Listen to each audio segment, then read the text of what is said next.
The time is 5:32 p.m. It is Tuesday, November 14th, and I'm going to call a special City Council meeting to order. With the City Secretary, please call the roll.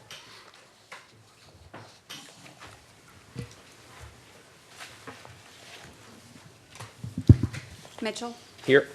Tobias. Present. Heiser. Here. Flores Kale. Here. Zuniga.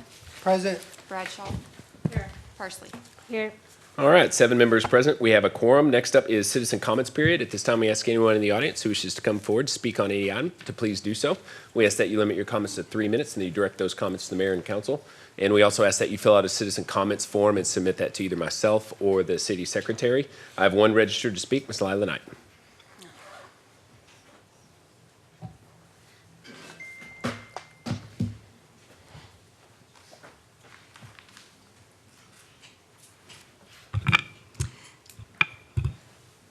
My name is Lila Knight.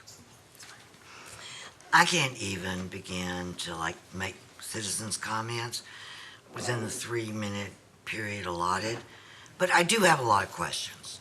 So I'm just going to ask all of you questions. First, do we have a TIRZ policy? If not, do you think that might be a good idea, since this council is really a policy-making body? San Marcos has one, by the way. Why are you going to be discussing and directing staff tonight on a TIRZ in District/Place 4? That person is yet to be elected. Does the future council member for this position have no say in this discussion tonight? I think they should.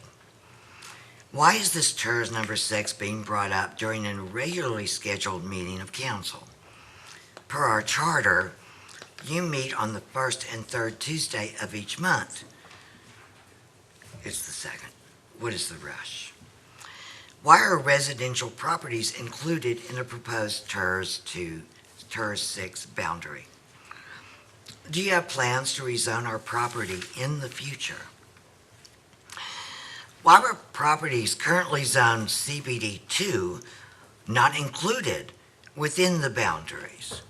Was staff in a hurry, just throw together a map and they didn't look carefully at all of the zoning that's currently in place? I don't know. Have you notified Union Pacific they will be included within the boundaries of the TIRZ? Good luck with that. How many acres will be proposed within TIRZ number 6? What is the average acreage in a typical TIRZ in Kyle? What exactly is a TIRZ? I get the economic incentive part. What bothers me is the redevelopment part. Will you be redeveloping us out of our neighborhood and our homes? The vast majority of the true downtown property is now owned by the City of Kyle and other public entities. Is this TIRZ to benefit the citizens or some other people, real estate developers, whatever, already identified or not, who will be purchasing this property, and which right now is owned by the taxpayers, and benefit from it in the future? If you do plan to sell these surplus buildings to others for redevelopment, why are your taxpayers paying for asbestos abatement and demolition? I still have a few more pages, but any of you, feel free to contact me and I'll send it to you. Thank you so much. Thank you. That's all the citizen comment forms that I have. Is there anyone else who wishes to come forward and speak? All right, seeing none, I'm going to close citizen comments. It's now closed. Next up is agenda item 1, a resolution canvassing the returns and declaring the results of the November 7th, 2023 general election of the city of Kyle, Texas. All right, I have some language that I have to read. There came to be considered the returns of the general election held on the 7th day of November 2023 for the purpose of electing a mayor and council members for districts 2 and 4, and it appearing from said returns duly and legally made that each of the candidates in said election received the following votes: Mayor Yvonne Flores Kale, 502 early, 687 election day for a total of 1,189. Travis Mitchell, 993 early, 1,092 election day for a total of 2,085. Robert Ferguson, 126 early, 146 on election day for a total of 272. Linda Tenorio, 276 early, 320 on election day for a total of 596. For the position of District 2, Robert Rizzo, running unopposed, received 445 votes early, 584 votes on election day for a total of 1,029.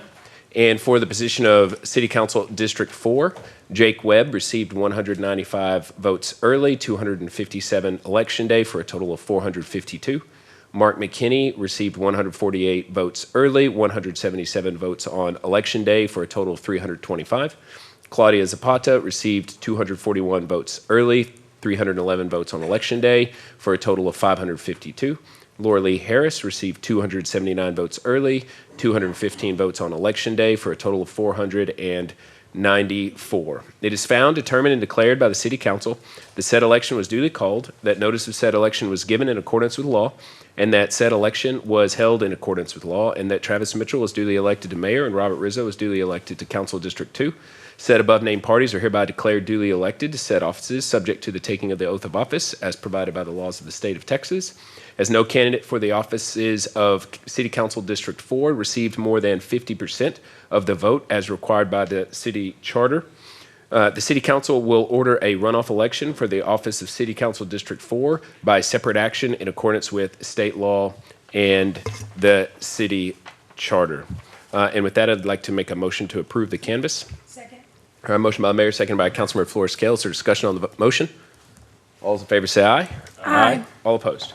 All right, motion carries 7-0. All right, next up is our final item before swearing in. Recognize outgoing Councilmember Flores Kale. And I'll open up the floor if anybody has any commentary. I do. All right, Councilmember Flores Kale. All right, thank you. So I thought I'd write it down in order to keep my emotions in check. So first of all, I want to thank everybody for coming out. This is a big day for our city as we transition and hopefully move forward. On Sunday, our son lost his last football game, and he was quite upset. Trying to console him, I asked, "Did you try your best?" He replied, "Yes."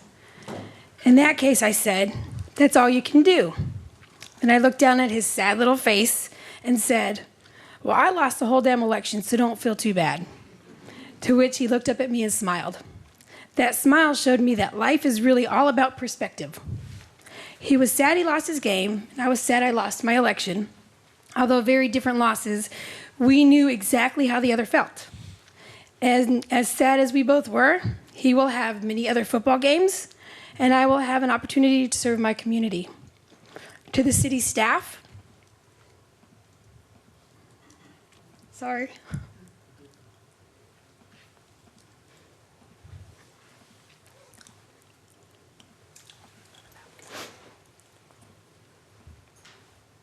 I want to say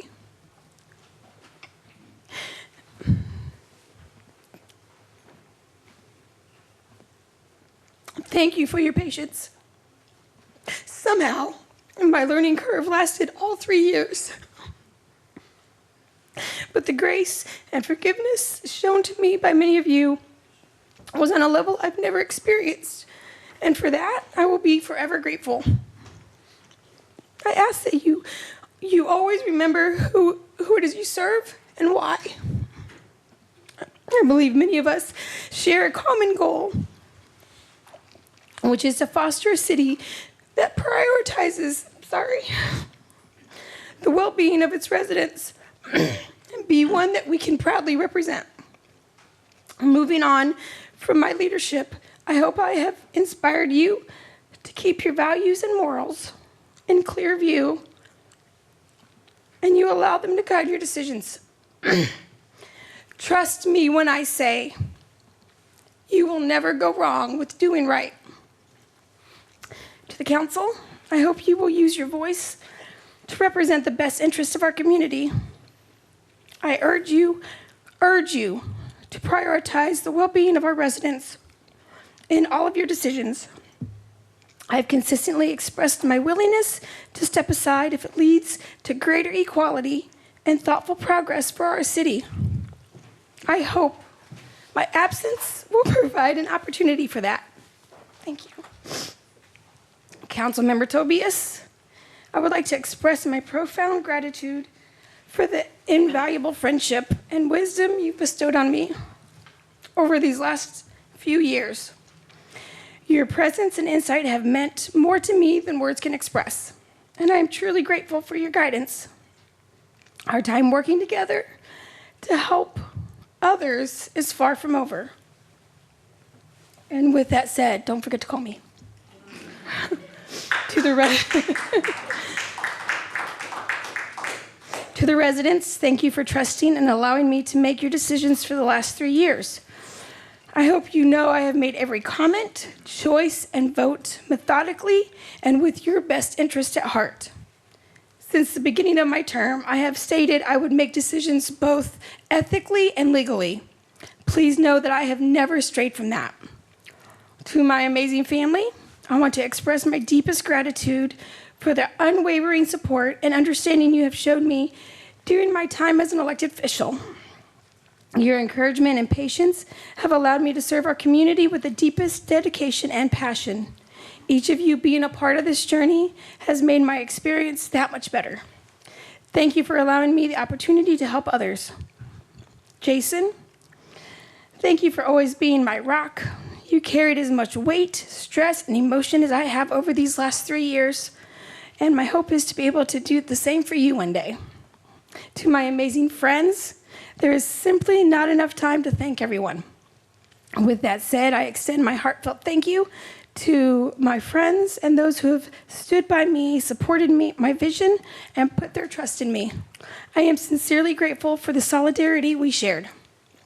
Finally, as with any journey, there have been hard lessons learned. Over the last several months, I've experienced heartbreaking moments where my commitment, trust, and loyalty were not reciprocated. To those of you who have taught me no good deed truly goes unpunished, I want to extend my gratitude. Your actions have been instrumental in teaching me the invaluable lesson of resilience. Because of those challenges, I have emerged from this experience with a deeper understanding of myself and a newfound strength, which can be summarized best in the words of Dr. Martin Luther King. We must accept finite disappointment, but never lose infinite hope. It has been nothing less than an honor to serve the residents of Kyle. YFC out.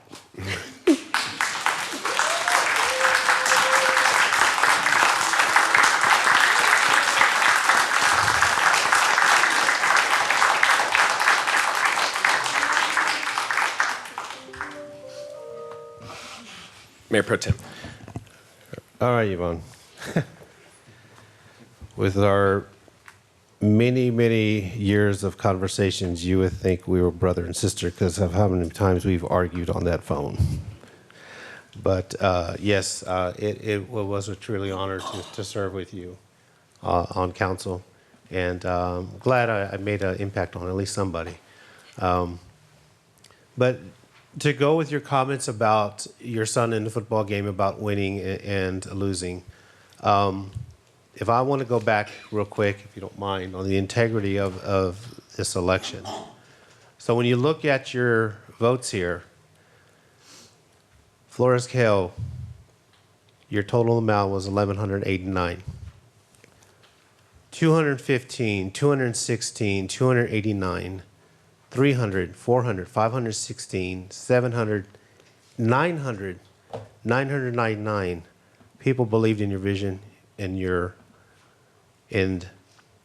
ideas. Same thing with you, Travis Mitchell. With all of your votes that you got, 615, 721, 815. Mr. Ferguson, the same thing, sir. For your total amount of votes that you got, you had 115 people, 118, 200 something. Those people inspired into that, into your vision and your ideas. Mr. Norio, the same thing. And then we can go on down to District 4 and so forth. On your total amount of votes, you had there, Mr. Jake Webb, you had your total amount, 215, 216. The point I'm trying to make on all this, ladies and gentlemen, is exactly what Councilmember Flores-Cale said. You got to look in the mirror and you got to say, did I do my best? Did I provide the best opportunities for the residents of this city? Did I help encourage staff or, in a way, felt the accountability that needs to come forth on their end to make this city a lot better? It's not, when you look at winners and champions, and I'm a big sports fan and I push this on my kids a lot, especially my boys, there's going to be a time where you're not going to be able to be on that podium. It's not always about the trophy, and it's not always about the medal. Again, it's about looking in the mirror and knowing that you did your best and you gave it your all. And you did it for the integrity of doing the right thing at the right time when nobody else was looking. So again, Yvonne, I wanted to say that it was a truly honor to serve with you and also the rest of the people on the dais. And I want to formally congratulate Councilman Robert Rizzo that will be coming back on board. Congratulations on your race, sir. Anyone else? I'll just be brief too. All right. So, Yvonne, thank you for helping me when I got on the dais, and also for the research and the helping us to make more better informed decisions. I always said you put a lot into it, and I expected that your campaign was also going to go all out. So you put up a great campaign. All the candidates did. I think that our community is the real winner. We just have differences, and the voters decide. So thank you again. I mean, I saw the dedication and how much you cared. And, you know, one example I can bring up was just the winter storm. You really pushed for that to get those trees picked up and branches picked up. So that was a large contribution to everyone. So I'm gonna miss having jokes with you as well, but and I wish you the best on your future path, and also congratulate Mr. Rizzo for coming back to District 2. All right, anyone else? Councilmember Parsley. Councilmember Flores-Cale, I really wanted to thank you for your wonderful contributions to our city and to our council. I really appreciate your help from day one, from before day one. I remember meeting with you, and you brought the charter to show me how to look for things, for anything. You have a knowledge and dedication that I wish that we all had, for always going above and beyond. I know that we didn't always see eye to eye, and I wish we would have tried a little harder on that. But if I were to have to ask for help or advice, I would definitely go to you, because I know you will know where to find it. I am really, really glad that we had the opportunity to do the Hispanic Heritage Month together last time. And I'm definitely going to miss doing it with you this time, but I hope that you come as a panelist next year. I cannot thank you enough for what you've done with the city, what you have contributed to us, and for this friendship that I know it used to be stronger than we used to have, but you will be missed. All right, anyone else? Commentary that I have is, it's obviously it's no secret, Yvonne, that, that you and I clashed from time to time. But, there's a lot of things that people have said about me that I felt were unjust. I'm sure you feel the same. But something that no one's ever said about you is that you didn't try hard, and you didn't work hard, and you didn't put in maximum effort. And so, at the end of the day, that's really all we can do. And we have to just let things turn out the way they turn out. And so, you worked hard. You made us work harder too. And so for that, I'm thankful. And I do wish you the best. All right, anyone else? All right, motion to adjourn. Second. Okay, we are adjourned. We are going to have a swearing-in ceremony for Councilmember-elect Rizzo and for myself. That will commence immediately, so if anybody wants to stay for that, you're welcome to. And then we'll bring in a new meeting starting here as soon as that concludes, where we'll go into exec, and then we'll start at 7 o'clock from the dais. So thank you.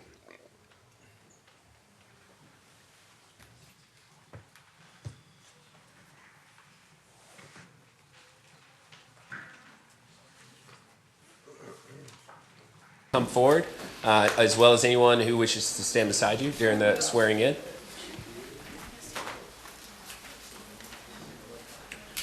So we'll go straight to the oath, and then we'll give Councilman Rizzo a chance to speak afterwards. So we're joined here by the Honorable Michelle Cohen for Hays County Commissioners Court. So take it away.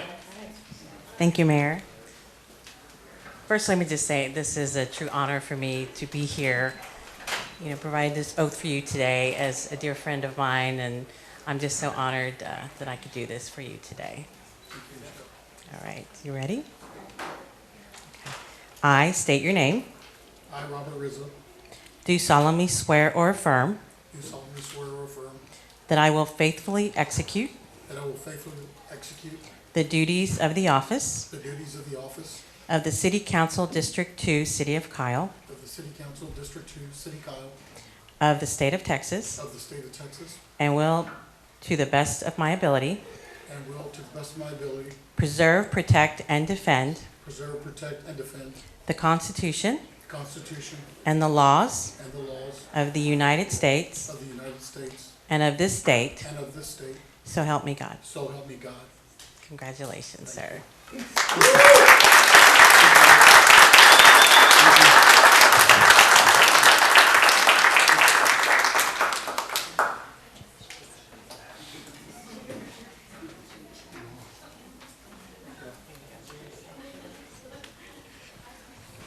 Wow, after your fishing, I guess it's time to go back to work. Honestly, I love this city, and I was contemplating early on running for this seat. This is actually the seat I originally ran for, but didn't get an opportunity to do it. But, God has a plan for everything, right? So that's what I believe and I trust in is God's plan. So last year it was a little disappointing, but you know what? I went fishing. I went on, right? It was great. But honestly, this city is still growing, and it does need leadership that has a lot of experience. So putting myself into this position to run for the seat was because I wanted to move the city forward. I wanted to make sure that I'm bringing a voice for those residents that have been here forever, but also for the new families as well.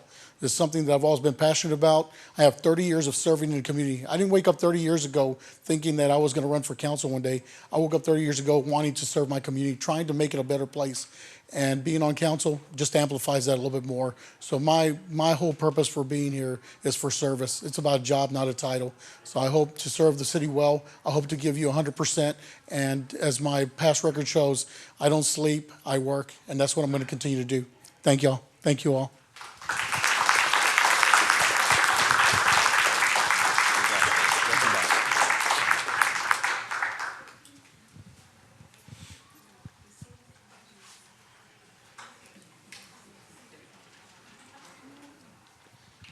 All right, I've got the lovely City Secretary Jennifer getting ready to give the oath. So, First, I'd like to say it's been 7 years that Mayor Mitchell has already served on the council, and he has now won his 4th consecutive election.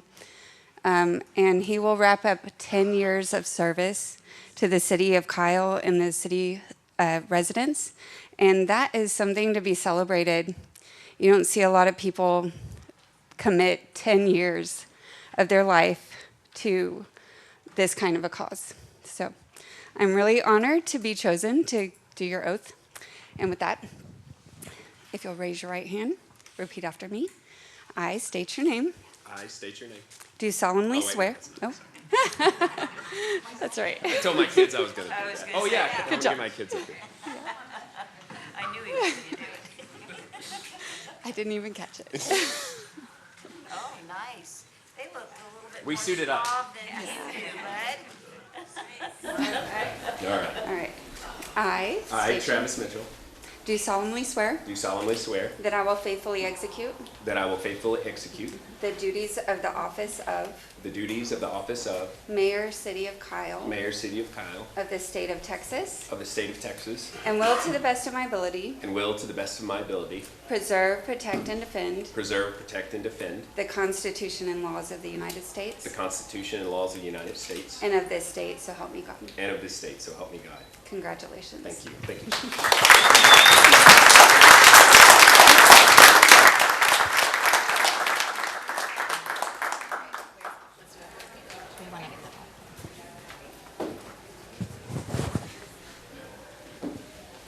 No faces. All right. 1, 2, 3. For the official record.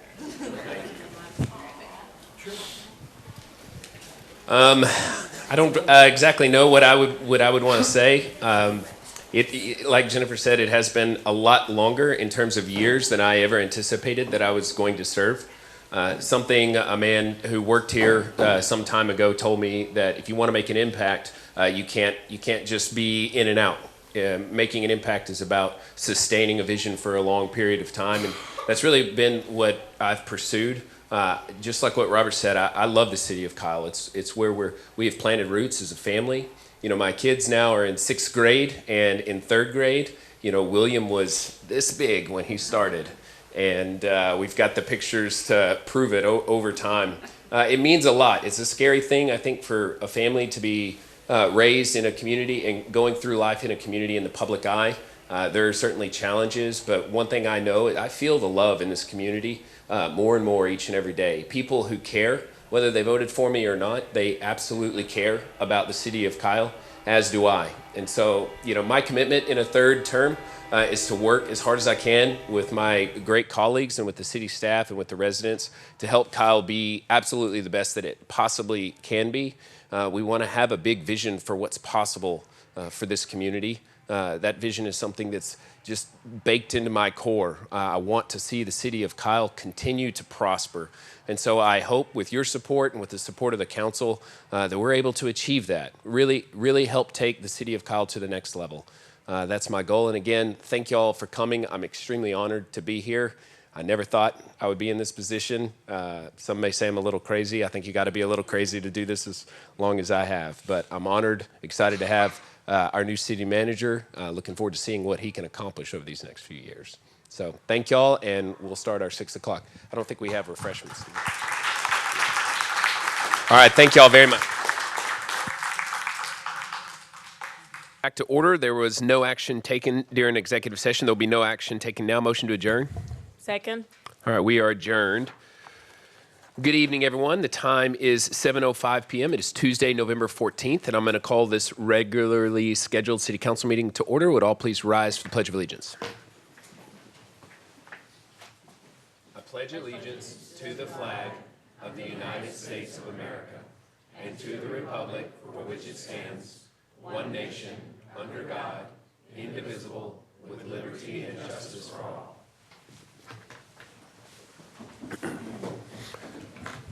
Would the city secretary please call the roll? Mitchell, Here. Tobias, Here. Heiser, Rizzo, Zuniga, Present. Bradshaw, Parsley. Here. All right, all members are present. We have a quorum. Next up, approval of the minutes. Mayor, I'd like to go and make a motion to approve the minutes for City Council special meeting for October 17th, including the regular meetings for October 17th, 2023. Second. All right, motion by Mayor Pro Tem, seconded by Councilmember Parsley that we approve the minutes for October 17th. Is there discussion on the motion? All those in favor say aye. Aye. All opposed? Motion carries 7-0. Next up is citizen comments period. At this time, we ask anyone in the audience who wishes to come forward and speak on any item to please do so, unless you're dressed as a chicken. We do ask that you keep your comments to turkey. Sorry. We ask that you keep your comments to 3 minutes and that you direct those comments to the mayor and council. We also ask that you fill out a citizen comments form and submit that to either myself or the city secretary. I have two who are registered to speak. First up is Commander Pete Monroe.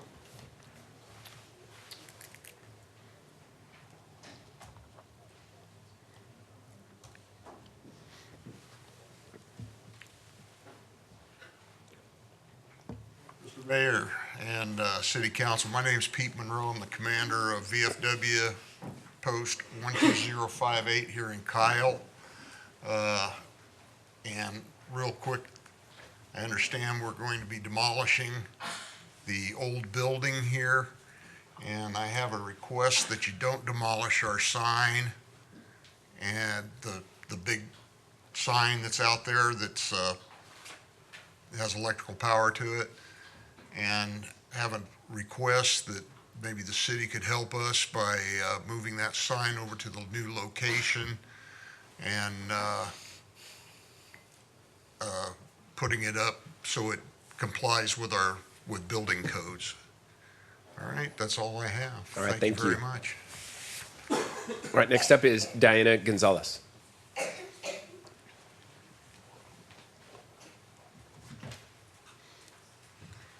Good evening, Mayor, Council, staff, citizens. I'm Diana Gonzalez. I work with PEC, Pernalis Electric Cooperative, and I'm here this evening just to share great news that we are celebrating our 85th anniversary, and it's all about us electrifying and serving the Texas Hill Country. So I just want to share a few things about our anniversary celebration. So first of all, we were officially incorporated on May 19th, 1938, and on September 27th, 1938 is when we received a $1.3 million loan from the REA, which is the Rural Electrification Administration, to build our first 1,800 miles of line. We connected our first 422 meters at our Bertram substation on October 27th, 1939. PEC was created by Hill Country Texans led by then Congressman Lyndon B. Johnson to provide safe, reliable, and low-cost power to our communities, and we have always stayed focused on that mission. LBJ once said, "Of all the things I have ever done, nothing has given me as much satisfaction as bringing power to the Hill Country of Texas." So over the past 85 years, PEC has grown to become the largest electric cooperative in the U.S., and we're serving more than 1 million Central Texans in some of the nation's fastest growing counties. And of course, you all know all about that. But in fact, we serve all or part of 24 counties and 45 franchise cities. And of course, one is the city of Kyle, where we serve 21,924 meters. So I also want to share that for our 85th anniversary, we've hosted various events and activities to celebrate our 85th anniversary, including birthday parties with seniors who are also turning 85. One of our very successful events was here in Kyle with the Kyle Area Senior Zone group, and it was nice celebrating with them. But I just also want to share that our rich history includes being rooted in 7 cooperative principles. One of those core principles is the concern for community, which guides our mission to help make a difference in the communities we serve. In 2006, we launched our Power of Change program, which to date has provided more than $575,000 in community grants and supports our nonprofits across the Texas Hill Country. Our community grants applications are available online and on our website, and eligible nonprofit organizations are able to apply twice a year for these grants. So thank you if any of you are already participating in Power of Change, but if you're not, just know that this is when your electric bill is rounded up, and it's that money collectively that funds the community grants and throughout our service area. And just to close, I just want to say that we at PEC, we feel like we really do deliver more than just electricity. We're very proud to support the wonderful communities we serve, such as yours, and we're proud of our 85 years of powerful memories with our members, and we look forward to serving you with many more. Thank you. Thank you, Diana. That is all the citizen comment forms that I have. Is there anyone else in the audience who wishes to come forward and speak? All right, seeing none, I'm going to close citizen comments. Citizen comments is now closed. Next up is agenda item number 3, agenda order per the rules of council. Does anybody have any requests to move any of these items around? All right, seeing none. Next up, agenda item number 4, consider appointment of Gloria Otto to seat 2 of the library board for a 2-year term expiring September 2025. Ms. Tierney. Good evening, Mayor and Council. Colleen Tierney, Director of Library Services for the record. This evening, I have Gloria Otto here as a recommendation for appointment to the library board. Gloria has lived in the city of Kyle for 10 years. She is an avid library user for all of those 10 years, and she is very passionate about libraries. She's currently working on a degree in history with plans to attend University of Texas at Austin or Texas Women's University to pursue library science as well when she finishes her history degree.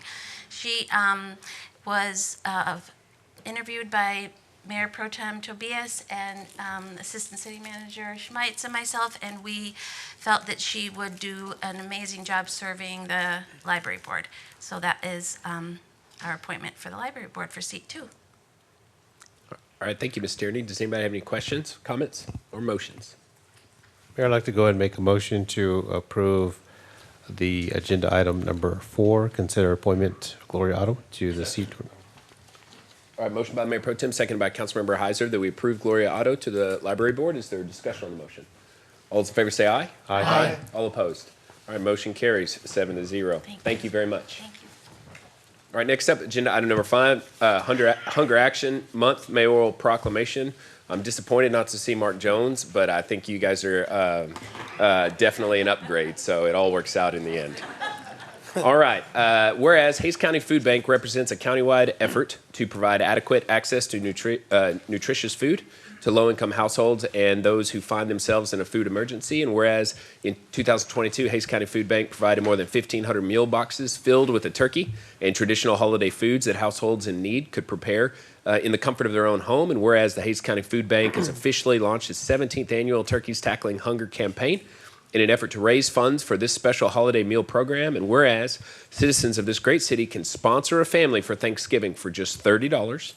And whereas the city of San Marcos wishes to demonstrate our support and commitment, city of Kyle wishes to demonstrate our support and commitment to the important work Hays County Food Bank does throughout the year, ensuring that nobody goes hungry regardless of income level. And now I proclaim the month of November 2023 is Turkeys Tackling Hunger Month, and call upon the people of Kyle to pledge to support and participate in this program by helping to provide families and individuals in need in Kyle and throughout Hays County with the food to prepare a traditional holiday meal. And I think we have some representatives of the Hays County Food Bank. If you'd like to come forward. Do you all have anything you want to say? You want from the podium? I'm usually pretty loud, but I guess I could do it from the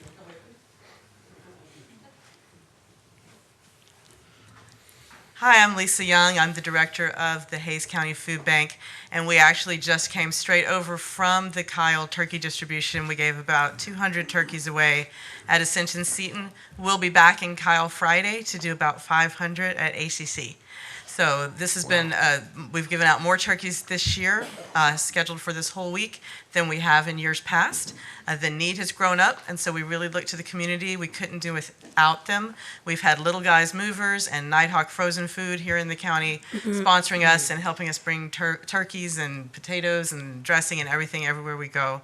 And I also have to say, whereas the plate of turkey and dressing is my absolute favorite meal, it's really just been an honor for me to be able to make sure that there are 1,800 turkeys going into 1,800 different ovens in this county, and I really, really appreciate the community's support and the city's support on this. Thank you, Ms. Young. Question, the $30, if somebody wanted to sponsor a turkey meal for a family in need, you can go straight to our website, and the $30 is the base price for one that would provide a turkey and a box that has all the ingredients for traditional side dishes for it. All right, thank you. Does anybody have any comments? All right, if y'all would like to, Councilman Rizzo? Yeah, just real quick, just want to say the need is great. We've seen our lines double at the food bank, so please find it in your heart during the holidays to give a little bit. We all can do our part, so definitely plan on doing my part. Thank you. Yes, Mr. Rizzo has served on our board and continues to do so, so he makes sure that we're hooked up in different places in Kyle for sure. Well, we thank you very much for all you do. The food bank is a vital resource in the community, and y'all do it very, very well. Thank you. Thanks for your help. All right, we'd like to have you come forward for a photograph if you'd like. Are we going down there?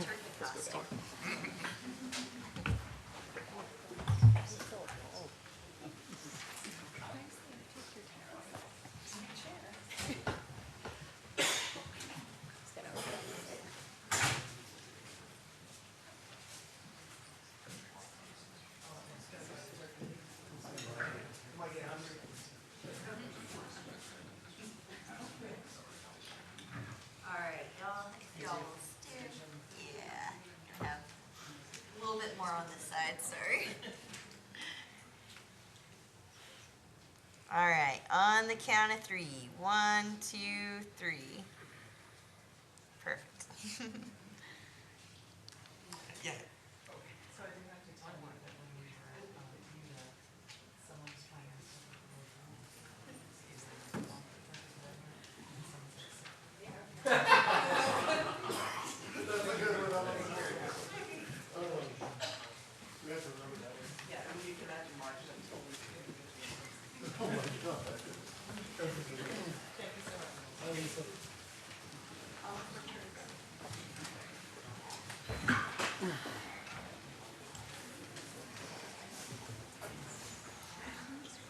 I need my proclamation. You ready?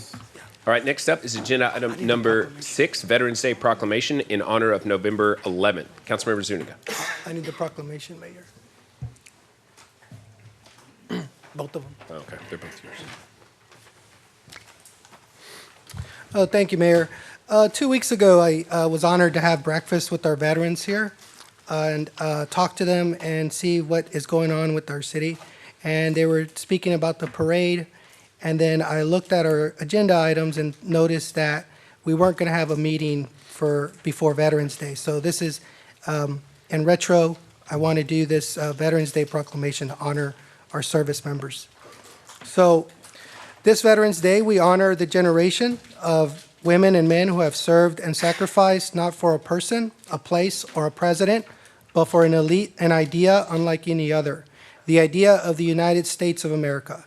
For 250 years, our veterans have defended the values that make us strong so that our nation could stand as a pillar of liberty, a beacon of freedom and hope and opportunity to all Americans and peace throughout the world.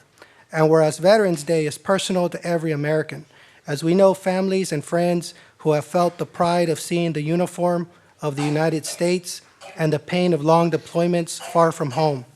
We know what it is like to pray every day for the safe return of someone you love, and we know too well the lasting wounds of war. And whereas as Americans, we pledge to continue to honor the fallen and remember prisoners of war and those still missing in action, and commit to remember the sacrifices of families of those who have served. Veterans Day is a day of tribute to all American veterans, living and dead, for their service to our great country. And whereas in every generation, Americans' veterans have been willing to give all for that which we hold sacred: freedom, justice, and democracy. They have served selflessly, sacrificed, and shouldered the burden of freedom, quietly asking no glory for themselves. And whereas our veterans are brave and selfless individuals who, when duty called, willingly put themselves in harm's way to defend the lives and liberties of others. And whereas their abiding patriotism and enduring devotion to the ideals on which the United States is founded on can never fail to inspire us. And whereas we can never fully repay the debt we owe these heroes, we will honor their service and provide them the care and support they deserve. We also salute and show gratitude for all who ensure our armed forces remain strong, united, and unmatched. And whereas throughout November, we show our appreciation to the spouses, partners, children, caregivers, and survivors of our service members and veterans for their selfless sacrifice on behalf of the nation. And whereas Veterans Day is a day for all Americans, including civic and fraternal organizations, places of worship, schools, and communities to support this day with commemorative expressions and programs for all federal, state, and local officials to display the flag of the United States of America and to participate in patriotic activities at every community. And whereas the City of Kyle hosted the Veterans Day Parade and festivities to honor our veterans, and our Hayes CISD schools hosted multiple Veterans Day assemblies to support our veterans, now therefore be it proclaimed by the City of Kyle that the month of November 11th honor and support Veterans Day. I'd also like to say thank you to Commander Pete Monroe of our VFW Post 12058 for being here, and Jimmy Quintero as well. I think, thank you guys for your service and everything you do for our community as well. All right, thank you, Mr. Zuniga. Does anybody have any additional comments? they'd like to make? Councilmember Parsley. I just wanted to add, thank you, Councilmember Zuniga, for bringing this forward and honoring our veterans, so I appreciate that. Councilmember Rizzo. Just want to thank you for your service to all the veterans out there, and may God bless you. Bless you all and your families. I know we have quite a few veterans. If y'all would like to come forward for a photograph, we'd be honored to take a picture with you.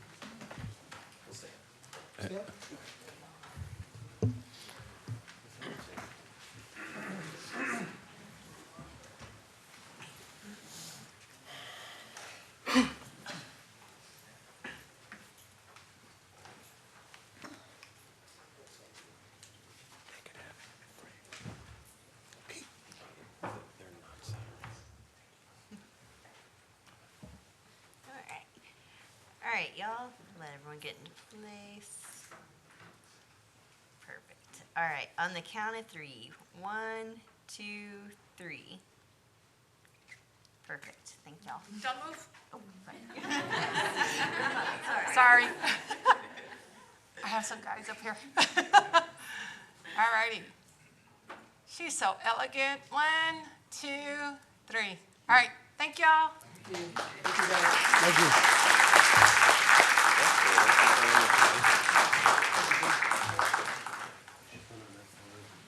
Jimmy, thank you, sir. Pete, thank you so much. Thank you.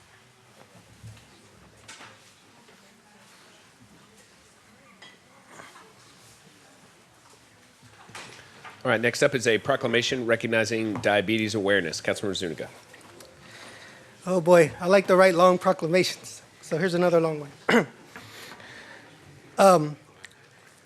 Diabetes awareness. Well, diabetes is an important disease. It really does affect millions and millions of Americans, and many of us don't even know yet that we're susceptible to prediabetes. So this is a National Diabetes Awareness Month. So Diabetes Awareness Month is a time to celebrate progress in research, share information, and raise funds for continued diabetes research and advances, and to encourage people to get screened to assess their risk of diabetes. The goals are to come together to share, learn, celebrate, and promote healthy changes, whereas uncontrolled diabetes puts people at risk for serious complications because glucose builds up in the blood instead of being used for energy. These include cardiovascular disease, stroke, blindness, kidney disease, and dialysis, and nerve damage and amputation.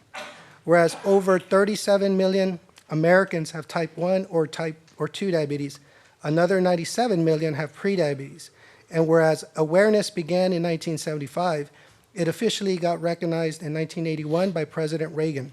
We observe this month to celebrate the life-saving breakthrough of insulin discovery in the 1920s, and then in 1968, the invention of the insulin pump and additional medical advances such as human insulin analogs, delivery systems, continuous glucose monitors.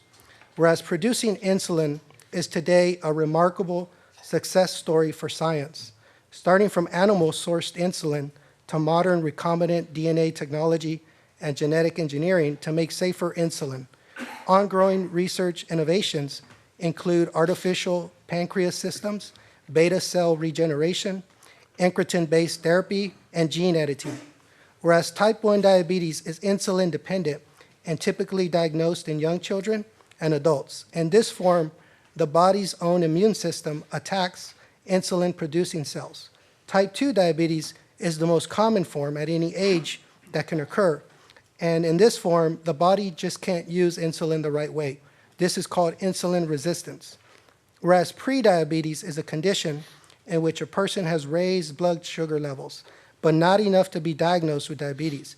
To be diagnosed with diabetes, a patient will have an A1C test result greater than 6.4% and an estimated average glucose tolerance level of 137 milligrams per deciliter.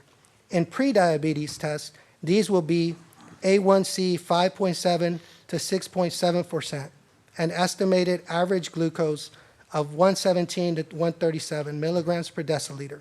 Whereas gestational diabetes, when a person loses sensitivity to insulin during pregnancy, they develop gestational diabetes. Most of the time, this can go away after a baby is born.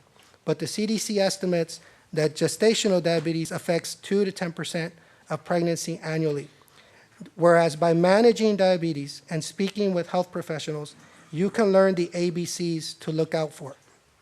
A stands for A1C test, used to determine our blood sugar levels. B stands for blood pressure. C stands for cholesterol. You can better control your ABCs by adopting lifestyle practices like meal planning, physical activity, getting enough sleep, and quitting smoking and excess drinking. Whereas we encourage all citizens to help fight this disease by increasing awareness of the risk factors, making healthy lifestyle choices, and daily management routines, and support to those suffering from diabetes. Therefore, be it proclaimed by the City of Kyle that the month of November help promote Diabetes Awareness Month. Thank you. And when I started my academic or research career, one of my projects was to develop an imaging probe for beta cell measurements. And so that's why I know a lot about this topic, and I just felt like it's a disease that affects many, many of us. So it's really about managing your type 2. So, All right. Anything else? Thank you, Councilmember Zuniga. Does anybody have anything to add? All right, appreciate that very much. Next up is agenda item number 8, presentation and recognition of the Kyle Citizens Police Academy graduating class, class number 15. Chief Barnett. Yes, sir, Mayor and Council, Jeff Barnett, Chief of Police for the record, and thank you very much for allowing us to be here tonight. This is a very special occasion for us, and as you'll see, Officer Plant here is bringing in our, can't believe it already, our 15th class of our Kyle Police Department Citizens Police Academy. It just seems like we just started yesterday, but we've had so many wonderful citizens that have taken time to join us at the police department to come down and learn about what we do, to visit with all of the members of our staff. Remember, it's not all just police, it's records, animal control. We've had code enforcement, dispatch staff, detectives, victim service specialists. We have a wide array of assignments at the police department. Behind me, you will see in the audience a large number of people that are either in their blue Citizens Police Academy alumni shirt, or you will see our citizens on patrol who are also graduates of the Citizens Police Academy class that are here in attendance tonight to also join us as we recognize class number 15. Just a few short words about that program and what it means to us before I turn it over to the program leader, Officer James Plant. Our Citizens Police Academy is our opportunity to get to know the community and for the community to get to know us. They come and spend 10 weeks with us. They ride out with police officers. They learn in the classroom. They visit with every facet of the organization and learn all of the details about what we can do as a service provider to the community. They go to the firearms range. They participate in crime scene investigations, accident investigations, all in service to their community to learn more about what we do at the Kyle Police Department.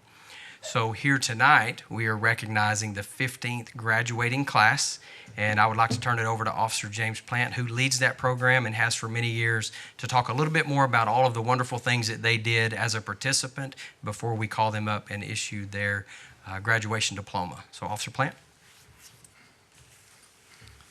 Thank you. For the record, James Plant, Kyle Police Department. Chief hit on everything that I was going to hit on. He does a great job with that.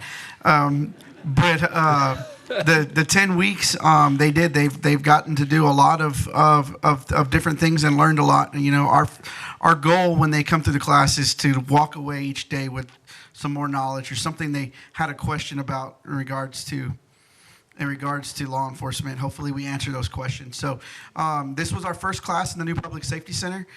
So, you know, they worked with us through some little issues with AC at one point, but it was a great location to host the class in, and we look forward to hosting many, many more. And the great thing about our new training room is we can hold a lot more people. So I encourage you guys on dais, if you haven't been through the course, to go through the course. It's a great opportunity to learn from different sections within the police department and get to know all of the officers within Kyle PD, because we do have a large amount of different officers from different divisions who instruct during the class. So I also have with me tonight that will be handing out the rewards. I have Sergeant Bone, who oversees the unit that puts this program training on, and Assistant Chief Hernandez, and they're going to join me as we call up the names, we hand out their certificates, and give them a round of applause. I just want to say one more thing. This class is an opportunity for us to get to know the community, like I mentioned, but what we hope at the end of that, not only that they've learned about what we do and how we do our job daily and how we provide those services, but what we hope for is, should they ever need to call upon one of our members of the Kyle Police Department at any rank or any level or any job description, anytime they need somebody from our agency to assist them or provide information, that throughout this process, they've made a friend on the other line of the telephone. That when they call for assistance in the time of need, that they now have a friend, they have a name on the other end, and they know someone that they can trust at our agency that'll be there, be honest, be forthright, and provide them exemplary services. So that's one of our major goals, and with your permission, we'll call them up and hand out the awards. Officer Plant.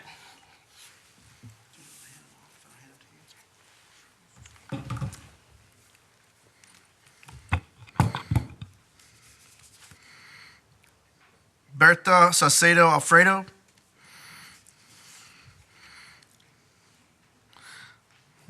Lizzie Chalice.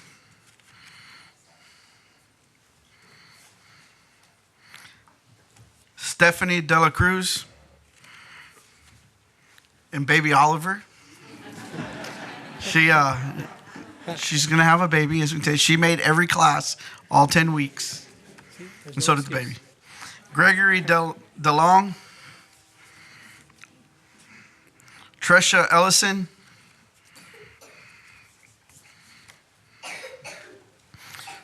Jennifer Guerrero,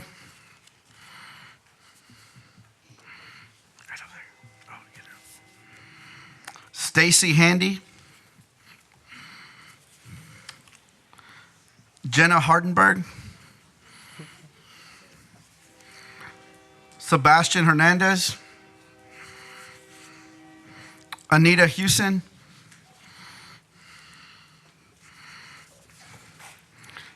Jamie Huggins, George Lilly, Karen Lilly,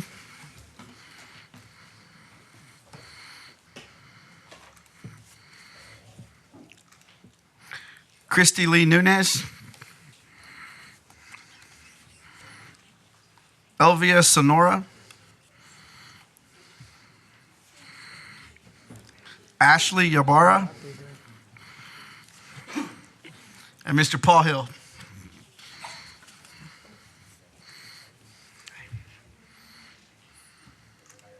It's everybody. As I ask for a round of applause, and I extend that to all of our members that are in the blue, all of the members that are citizens on patrol in the white, and thank all of you citizens. Thank you, and congratulations to the most recent graduating class. Awesome job. Way to go.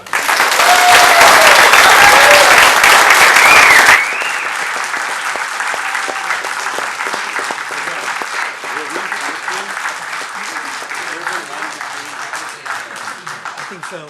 Those one after.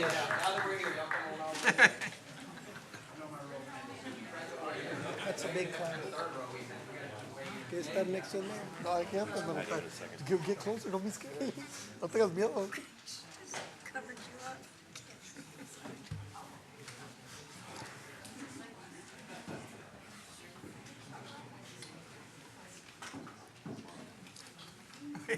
You're coming here. I do have a wide angle lens, so. Yes. Hold on. Smile. All right. Smile.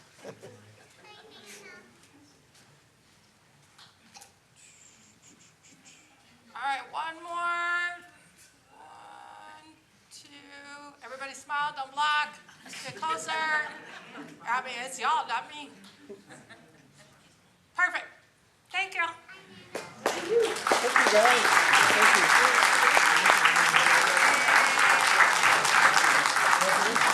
Hey, Paul.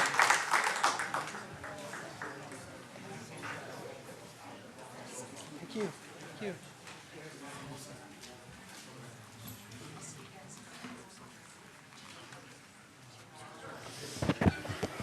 Hey, Chief, I was thinking maybe before everybody left, we'd do the next item real quick so that they could stay. All right, awesome. Okay. What's the next? All right, we're going to go ahead and bring up the next item. Agenda item number 9, receive a report, hold discussion, consider approval of a resolution to name the interview space and waiting area for the Victim Services Unit within the Kyle Public Safety Center in the honor of Samantha and Maddeline Dean.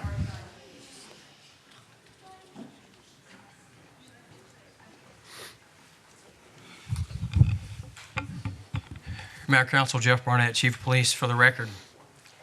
Thank you for allowing us to bring the next item for your review and hopeful passage.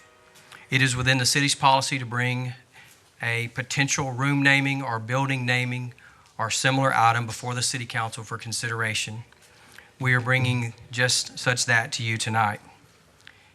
Our very first Victim Services Coordinator at the Kyle Police Department, Samantha Dean, an amazing young woman, served our community in exemplary fashion with devotion and compassion to the victims in our community until her life was sadly taken way before her time. With the loss of her life, her unborn daughter also lost her life. We come before you tonight in remembrance of Samantha Dean and her unborn daughter, Maddeline, known as Maddie, to ask for your consideration to name a space, 2 spaces technically, in the new Public Safety Center in honor and memoriam of Sam and Maddie. We have in our police department a victim services area that serves victims and gives them a place of privacy, a place that they can feel comfortable in speaking with detectives, with victim services professionals, police officers, and others to handle their case, to share their information, and to make sure that they receive all of the services that this community has to offer. The space is very special to us in that it allows us to provide dignity in our professional services, to provide a safe space that we promise the community at the forefront of moving forward with the Public Safety Center. And we think that it is befitting to ask for your permission to name the Victim Services Room, which is a soft interview room. It has a couch, it has soft lighting, it's very comfortable, to name that in honor of Samantha, and it will be known as Sam's Space. Just outside of that room, we have a small waiting area where children can gather and children can play and other victims can wait and family members can wait as they prepare to go into the next room. That we are asking for your permission to officially name Maddie's Corner in honor of those two and all that they meant to the Kyle Police Department and all that they meant to our community. Before we do so, I would like to ask Kelly to come forward. Kelly is our Victim Services Coordinator, and she has some special information that she would like to share with you in honor of this request. If you may, I'd like to invite Kelly. Kelly? Mayor and City Council, thank you for letting me come up and speak. When I joined Kyle Police Department about 8.5 years ago, it was a goal of mine to somehow honor Sam and Maddie. At our old department, we had to take victims either into the patrol room or into the suspect interview room, and it was never a very comfortable place for victims. It was somewhat intimidating because the interview room looked just like a suspect interview room. And so now at our new Public Safety Center, having this room is a very special place. We've actually used it already for some victims. And having it to be comfortable for them so that they do feel safe and that they do feel comfortable talking about what has happened to them is super important. In Sam's time here at Kyle Police Department, she made a huge impact not only on the police department employees, but also within the community. And I just feel that it would be an honor to honor her and name this space for Sam and for Maddie. So thank you. Kim? Also, before you elaborate or deliberate on your consideration, I would like to let you know that Miss Kim Dean, Samantha's mother, is here in the audience, and with your permission, I would like to invite her up and perhaps offer some insight on what this potential opportunity would mean to the family. Kim? Mayor, Council, and City of Kyle. My name is Kimberly Dean, and I am the mother of Samantha Elizabeth Dean and the grandmother of Maddeline Rose Dean. This experience is by far one of the kindest and forever memorable thing that, if voted yes, would be so appreciative. My daughter, Samantha, took her role in doing her job as a victim's advocate very serious. When she had initially told us about the position, it was a grant. And she had just finished her master's degree on top of her other university degree. So there was a lot of loans that she was responsible, along with us, to pay. And as a grant, it meant that it was not a guaranteed job. And not only that, the position she had prior to, it was a substantially lower amount of pay that she was going to receive. And I myself, as a mom, I said, do you think that's a good idea to take on this job? Because, you ain't got a lot of bills and we can help, but I don't know. But she insisted because she believed that she could make a difference. And I didn't get an opportunity at the time when everything had occurred, and we had to bring her home. But I want to say thank you to the city of Kyle, because her homecoming was absolutely beautiful.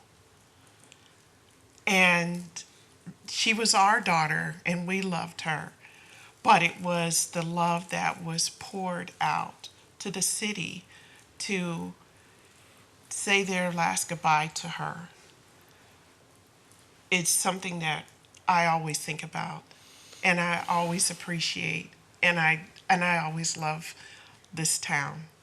It's hard to come through here because I have memories of things, good and of course not so good as far as remembering things, but this city was her home.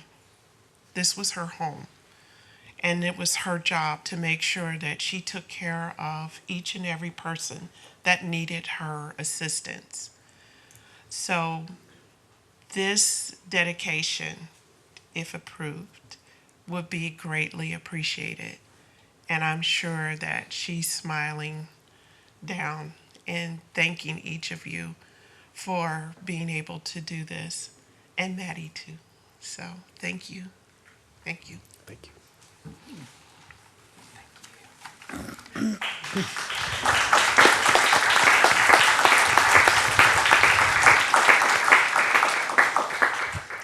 As you deliberate and discuss, you'll see a picture of Miss Samantha Dean here before you, and you'll see her beautiful smile and all that she meant to us because she brought that to work every day. We hope that you will consider naming these two spaces so that we can maintain their legacy and their story, and it can be shared for many years to come. Thank you. Thank you, Chief. I'm sad I never got to meet Samantha. I think it's appropriate that may her light continue to shine, because everything I've ever heard from the officers who knew her well said that she lit the room up everywhere she was. So it's my honor to make a motion to approve the resolution naming the Victim Services Unit within the Kyle Public Safety Center in honor of Samantha and Maddeline Dean. Second. All right, motion by the mayor, second by the council. Is there discussion on that motion? Councilmember Parson. I think it's so appropriate to have a victim services unit space dedicated to a victim's advocate. The room was just waiting for her name. So I appreciate Chief for bringing that forward, and it is an honor for all of us to make that happen. And thank you so much for joining us today. Mayor Pro Tem. I actually had the opportunity to meet her. when the Kyle Police Department used to have their pancake dinners at the First Baptist Church. That's when I met her. She had a big smile on her face. She was taking the funds and stuff. And I had a chance to visit with her. And so I remember her very well. And I'm in full support of this. All right, anyone else? All right, all those in favor say aye. Aye. All opposed? All right, motion carries unanimously. All right, we're going to take a 7-minute break. We're going to reconvene at 7:55.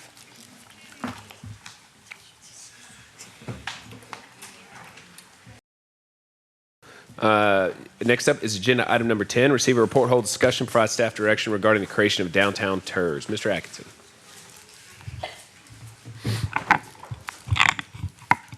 Will Atkinson, Planning Director for the record. So this is a presentation regarding a possible proposed downtown TIRZ. So we're referring to it as TIRZ number 6. The purpose of this presentation is to solicit feedback from y'all to see if y'all want to pursue a TIRZ or not, and provide feedback to staff. So why we are here.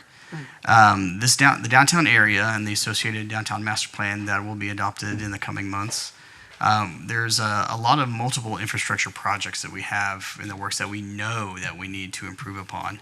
And so creation of a TIRZ will help set the base tax rate and then the incremental growth from there to help fund those projects as well.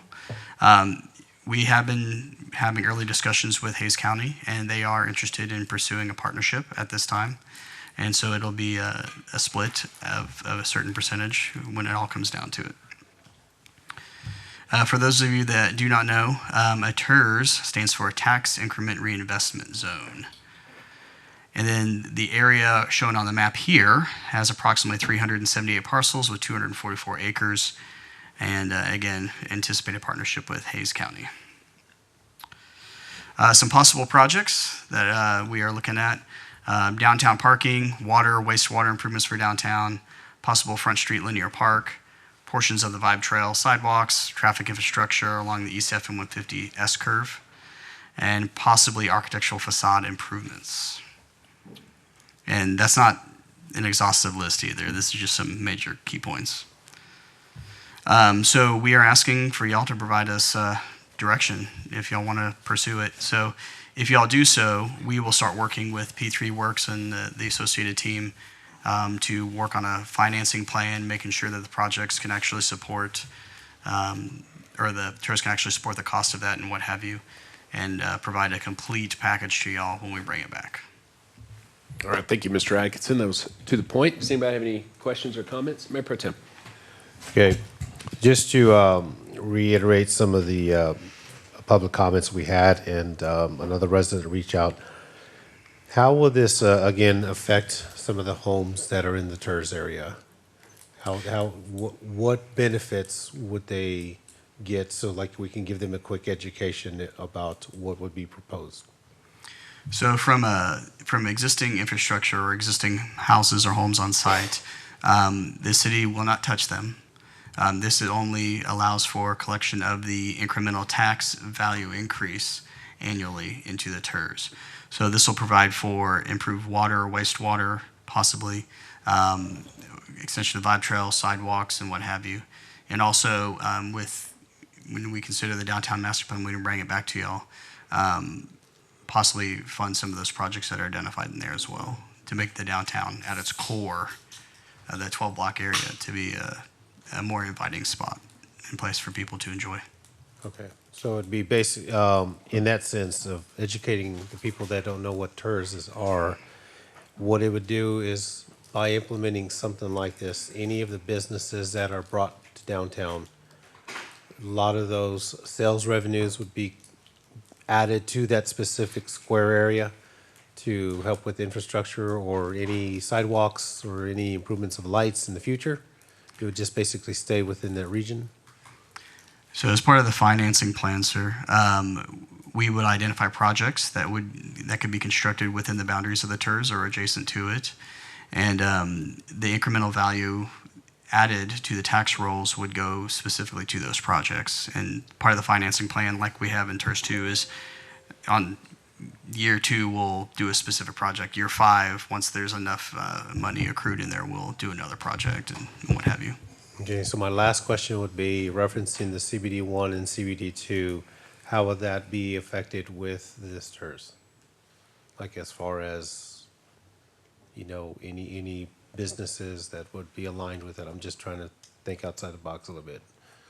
Because we already have certain areas that are designed that way, correct? That specific areas that have CBD 1 and CBD 2. How would the TIRZ as a whole look in that bigger picture?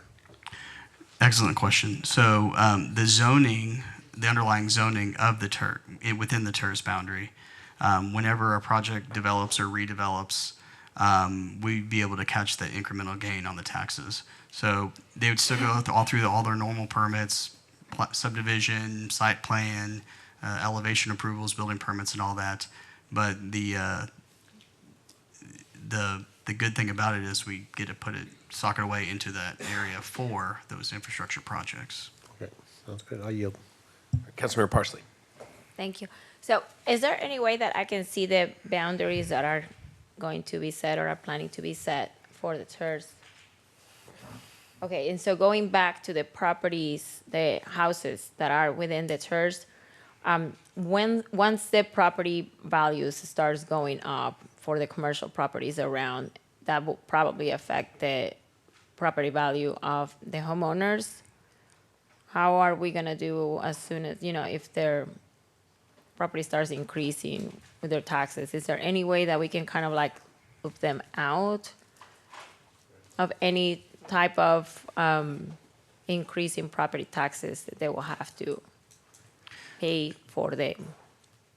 So we set the property tax rate along with Hayes CISD and other taxing jurisdictions, and those are always going to be pretty consistent. It's just the difference in the value change that we collect.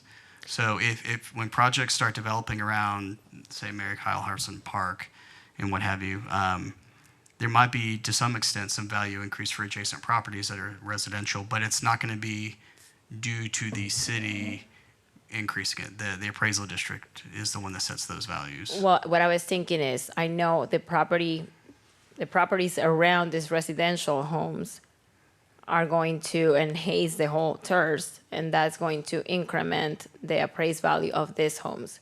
Therefore, then they will have to pay for more taxes. That's what I'm thinking about, is the taxes that they will have to pay is going to be higher due to the area being, for the betterment of the area. So I don't know if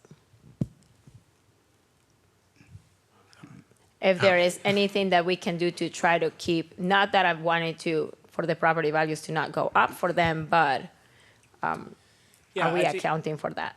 I think so the TIRZ, just a couple things to amplify what Will was talking about. It's a financing vehicle. It does not affect the underlying zoning that's there. So all the underlying zoning stays the same, CB1, CB2, I think was the question before.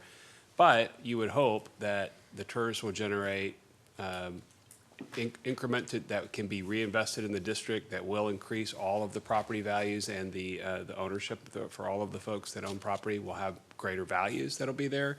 There's not a tax reduction with it, but you would have more value, hopefully, for the properties, primarily the commercial properties that you would see around there. There could be some of that with the residentials, but that would be additional value that they would also have there as well. But there wouldn't be any kind of tax reduction or rebate that would be associated with it.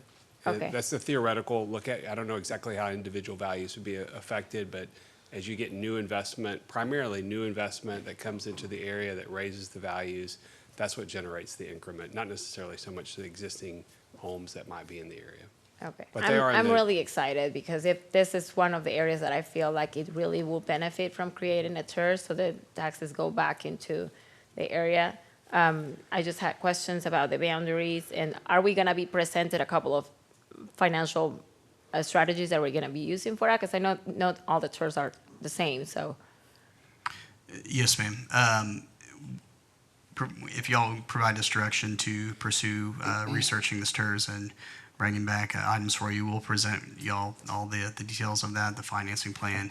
Okay. There might be a couple of options with that, depending on which route we want to go and what have you. I think primarily tonight, we wanted to see, is this a strategy that the council would like to look at for the downtown area? And do we have the approximate boundaries correct on this? We tried to look at the primary business district of downtown along Center Street, but also extending it across to 35 to look at some projects that could hopefully link into the downtown area and have some complementary investments. So a lot of those are greenfield projects. There's not a lot of properties there currently. But that's a primary thing we'd want to look at. Is the boundaries about right? Are you interested in doing the TIRZ? And if so, then we can come back with a structure, working with the county to see what their increment would be, what they'd be comfortable contributing, and then how we would kind of structure some projects around there. I am So all if in. that's what you're asking. I am all in. Councilman Rizzo. Yeah, so I'm looking at the boundaries, and that's what I want to talk about a little bit, is the boundaries. So I see that we've got West Lockhart in there. I don't see any development coming on anything on Lockhart Street or even west of Lockhart Street. So it's something that I'd like to see pushed back a little bit. I'd like to see the boundary extend further south across I-35 there. We've got some parcels of land there that are not identified. I'd like to see that being considered, because I think we'll probably have some retail there, and I think we're actually missing out on some retail there if we don't enhance and extend those boundaries there. I know Center Street's going to be something that's going to be in demand later. I'm just making sure we're not creating a tax entity that's going to be an overlay over the district. Really, what we're doing is just bringing in the tax dollars and capturing them and just reinvesting in that zone, correct? Right, that's correct. Okay. Any other commentary? You know, my feedback was I was never really that interested in a downtown TIRZ, just because I didn't see, you know, if you don't create a TIRZ, then the city can capture the full value, and then we can still choose to reinvest those dollars.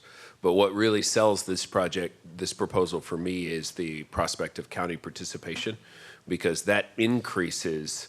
If you took the amount, say you didn't create the TIRZ and you took the amount that the city was going to collect over time, the increment, it would be $1. But if the county's matching, that number gets doubled. And so it really, because of the county's generous willingness to participate, it does help to bring cash flows to the downtown area, which is, you know, as I've been out in the community through the years, something that I think the overwhelming majority of the city wants to see is for us to really focus on the downtown. This is a great tool. It's not the only thing. It's just really a starting block to help us have funding. So, you know, for that, I'm in support. Anyone else? I'd like to make a motion to approve 10. All right, this is not listed for, it's listed for direction. So the motion would be to direct staff to proceed. Yeah, I'd like to make a motion to direct staff to proceed in the process of creating TIRZ number 6. All right, motion by Councilmember Heiser, seconded by Councilmember Parsley, that we direct staff to proceed with the creation of TIRZ number 6. Is there discussion on that motion? Councilmember Rizzo. Just reminding everyone, this is just a motion to direct staff to proceed, so we're not actually voting on a TIRZ right now. We're actually working on a direction to move forward on. So I know there's going to be some people that are concerned. They still have time to voice their concerns and come back to this dais, so please feel free to. So, Brian, is your intention to try to have this TIRZ established by the end of the year? I think it'd be difficult to have it by the December 19th meeting. We have to establish the financing and service plan, talk to the county about that, make sure they are in agreement with that plan, have a public hearing, and then bring back for action. I think it might be the first meeting in January or second at the latest.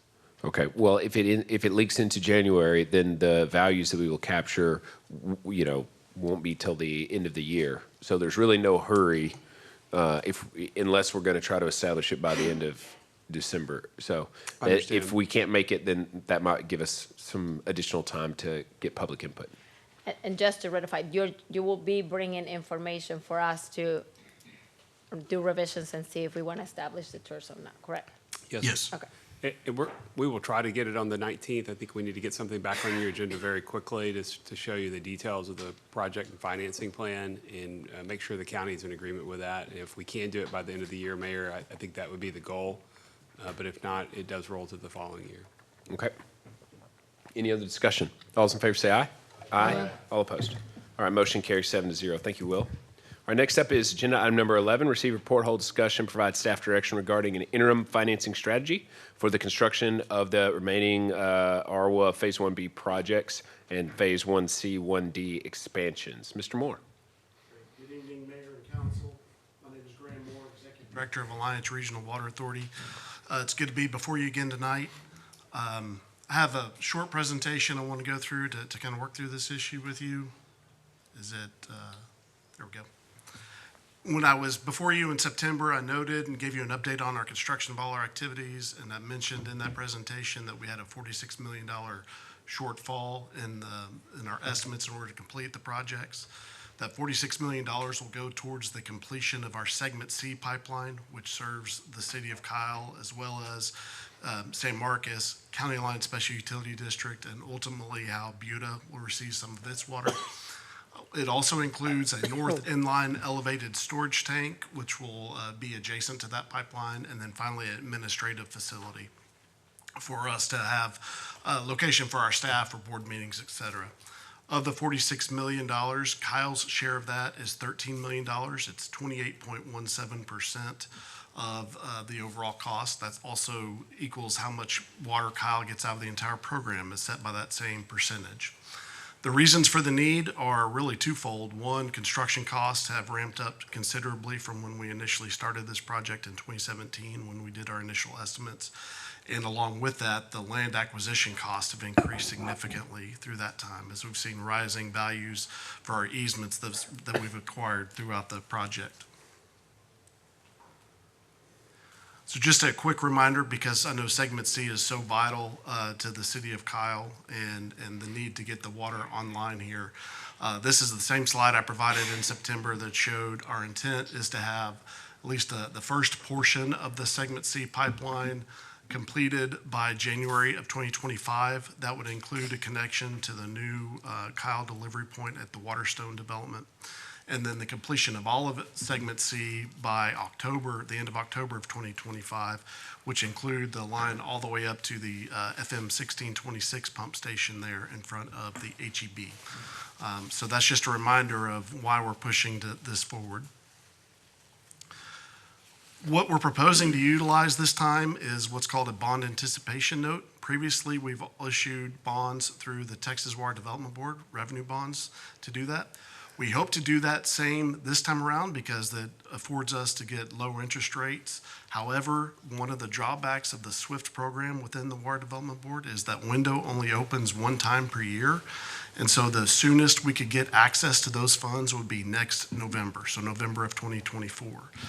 As I showed on the slide previously, we're hoping to get the Segment C project moving forward by awarding a construction contract in January. So we would like to find some bridge financing to do the gap until we get to the SWIFT loans next November. And so that's what we're proposing here is the use of bond anticipation notes in order to be that bridge financing mechanism. This is something that we are allowed to do by state law. However, our water supply contract between us and Kyle and our other sponsors does not specifically allow the use of a bond anticipation note or a ban. And so one of the things we're going to request is that we modify that agreement to allow for the use of those bans. We've been working with several banks to identify the possibility of doing this short-term placement through them with the idea that when we get the SWIFT loan next year, that the SWIFT loan would wipe out and put in place then the long-term financing for the $46 million in total that we're seeking. So upcoming action. I mentioned the first step is we will need an approval of a resolution to authorize the city manager to execute an amendment to the water supply contract between Alliance Water and Kyle to allow us to use the bans. We just today circulated the draft language for that contract amendment to city staff to have legal counsel review and look at. The second part, we are hoping to have ready for December action as well, be a separate action item potentially on the same agenda if you choose to move forward. Worst case, it would be January, but that would be the actual resolution to authorize the manager to approve the bond anticipation note issuance. Right now, the market is changing a little bit, but we're assuming the interest rate on the 1-year band would be in the 5 to 6% interest rate range. So when we get to the SWIFT rates and are able to refinance that, we've been successful in closing in the 3 to 3.5% range. And so that's why that's so much more advantageous to us when we get to that point in time. So this was just an update and get your feedback before we potentially come back to you in December for more action. Be happy to take any questions that anybody has. I think the question we all have is what impact to the ratepayers will this debt have? Right, and so I think that's a question that city staff would need to explain in terms of what this would mean for the rates that the city would charge for your citizens. I think it would have an impact because it is an increase in the cost to get this water delivered to the city. Have we done any analysis on that yet, Brian? We have not analyzed that. We are preparing to issue an RFP for a consultant to help us with the cost of service study for our water and wastewater rates. We're working on that now. Our current rates do not contemplate this improvement, this additional $13 million. So the rates right now will not reflect that. When we go through that cost of service study, it will include these improvements. That said, $13 million is comparatively a small amount to like the wastewater treatment plant, which is $100 million estimated. So it may have some impact, but we don't believe that the impact will be that great comparatively. And it's not, this is changing our rates. It's not something you're contemplating doing mid-season. So this would be a part of our budgeting process for next fiscal year? Correct, yes. Okay. Councilman Parsley. Thank you. So just to make sure I'm understanding, we're gonna need $13 million, that's part of the city of Kyle, in order for us, it's basically like advancing funds? Is that what we're talking about when you say that we are gonna do bond anticipation loans? Yes, ma'am. It allows us to get the funding now so we can continue with the project and not have to wait until the SWIFT funds would come available, which would be in November. November 2024? Of 2024, yes, ma'am. Okay, so we will be paying for $13 million interest in 1 year? Is that what we're gonna be doing? No, ma'am, that would not be the interest payment. That's the interest, I'm sorry, that's the principal amount. Okay. So that is not the interest payment that would be due. So how much are we, We don't have the final, it's about 5% Of $13 million. of $13 million, yes, ma'am, so about 260,000. Do you need action from us, Brian? No, I think we just wanted to bring this forward as a briefing, as Graham said, and make sure the council was aware of this. It is a significant change, and we'll be bringing back an action item, but wanted to make sure that we got it in front of you so you're aware of it. and do we need the money right now? In order to move the Segment C project forward, we do need the money in order to be able to contract and get the construction initiated. Yes, ma'am. And where did we drop the ball to not anticipate for this amount? The design was finished just recently, and so the updated estimates that we had from the engineer are what caused us to identify the shortage, along with the additional costs we've seen in the property acquisition. Again, we've typically utilized the SWIFT financing for that, and that window only opens one time per year. And so we did not have that information in our hands in February of 2023 when that last window opened up to be able to get to the SWIFT loans.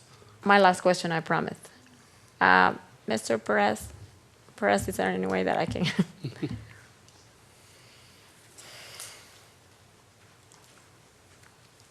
Do you know of any other type of financing that we can use for this type of projects that will not have such a high rate of interest? Mayor Pro Tem, council members, for the record, I'm Pervez Mohi, City's Director of Finance. when it comes to Alliance Regional and their financing, they're financing on behalf of all the partners in the alliance. So it is not the city's debt. They issue the debt on our behalf, and as part of our O&M expense, the city reimburses them, which they then pay the principal and interest on the debt. Okay. So the $13 million approximately, that's the gap at this point. They would have to finance it on our behalf, in addition to the other partners. I think the total gap is about 45 million. So they would have to do that on an interim basis and until the SWIFT fund's available. So in the interim, we would be paying them on our $13 million, I would imagine it would be interest only. That's correct. Right, so we would be paying our share. So roughly it's about $1.3 million in round numbers that we would have to absorb in our water utility expenses. As Assistant City Manager Schmeits shared with y'all, we are undergoing a cost of service study that will determine the cost allocation for each customer class. So to answer your specific question, Councilmember Parsley, we can absorb it in our utility system, but the debt has to be issued by the alliance. If I might as well.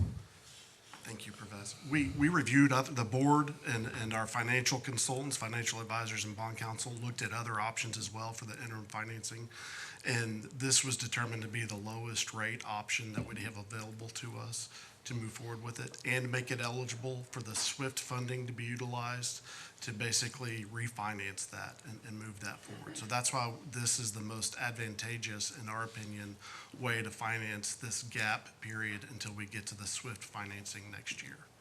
We looked at the other options, all had the same roughly interest rate as this bond anticipation note would have. Thank you. Yes, ma'am. Councilmember Heiser. Thank you. Do you mind repeating back to me the list of reasons why you're coming to us tonight asking for $13 million? Sure. The primary two reasons are the escalation and cost of construction that we've seen, as well as the escalation in land acquisition costs for us to get easements for all of our pipelines. And is it accurate to say that the pipeline is behind on delivery based on what the expectations were over the past couple of years? I think certainly from our original schedule, yes, sir, it is behind schedule. And why is that? We've had a number of challenges with this particular segment as we've tried to route through all of the development that is happening in the Kyle area. I think when I was here in September, I mentioned every parcel that we've looked at for our alignment for the easement has had some sort of a development planned or ongoing on it. And so trying to find an easement that would allow us to put this pipeline in the ground along with an additional future pipeline that we're getting in this corridor has been a particular challenge through this area. So, what?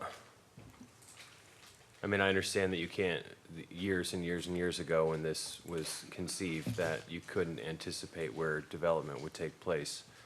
But was there anything that we did on the city side to try to be mindful of where this water line was going when approving development? I'm not asking you, I'm asking staff, sorry. Yeah, yes, sir. I believe that, we always had this in mind, but the issue is no one anticipated the volume of development and the jump in land values in Central Texas that we've experienced over the past 8 years when this, this project kind of kicked off. Nobody could have anticipated all of that.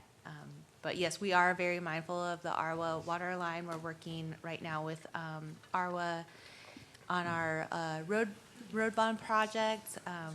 We're coordinating with them to make sure we can take advantage of easement acquisition at the same time, right? We're having right-of-way acquisition. So, were there any safeguards built into our contract that protected us from delays? Or was there anything stated in there that if there were delays, who would be responsible for, I guess, costs like this? I can address that. There is nothing in the water supply contract between, it's the same water supply contract between Alliance Water and all four sponsors. So the cities of Kyle, San Marcos, Buda, and Canyon Regional Water Authority. And there is nothing in the contract that speaks to what would happen in delays or that sort of thing. I will say in terms of the cost overages, I mentioned that Kyle shares 28.17%. So we're having these same conversations with all of the entities that are members of Alliance Water to seek this additional funding to complete all of these projects. So everybody is impacted from a cost perspective by this cost increase. It is not limited to just one of the partners in the group. So the total dollar figure that you guys are looking to secure is 13 million? That is Or Kyle's that is Kyle's portion. share, that's the 28.17%. Yes, sir. 46 million is the overall total that we are seeking. Is this, I guess, this delay and the reasons for this delay, is this something that's happened to you guys before? This is the first time we're building out our infrastructure, so we are still in active construction for our water treatment plant or other pipelines. So no, this is not something that we've had issues with in the past. But I will say that this pipeline segment is, in the other areas we're delivering, don't have near the development density or the ongoing growth that is happening as you have in this area. So it is unique to us. Okay. Kind of feels like, never mind.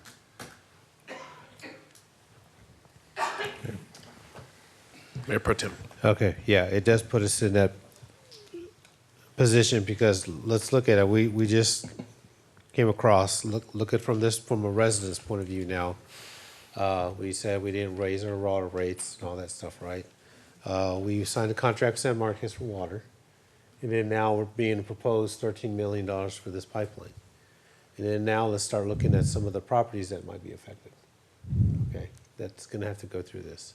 So there's that concern right off the bat. I'm already looking at it from resident because I am one myself. So, I understand it's like, well, we didn't expect this coming, the development and so forth, but we saw this coming. We saw this coming 15 years ago when we started seeing the growth. That just shows the concern. Again, the $13 million is going to have to come out of, if we go with this, it's going to have to come out of our budget somehow. And that's a lot.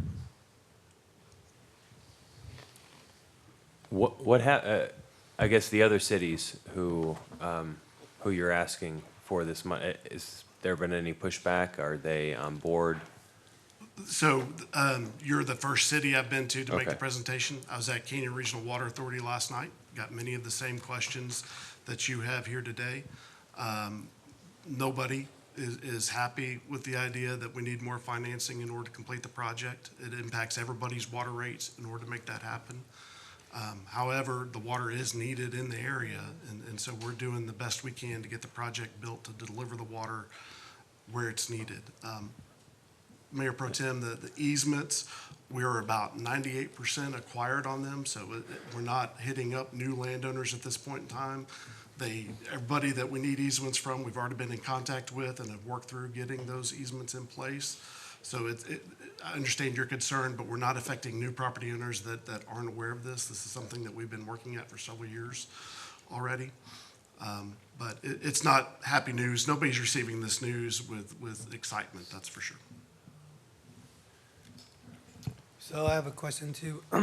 Why would the value of the easement change if you already had 98% of them acquired? I get that land values have increased, but they're not selling land to build on. They're just selling us land for a service, a right-of-way, essentially.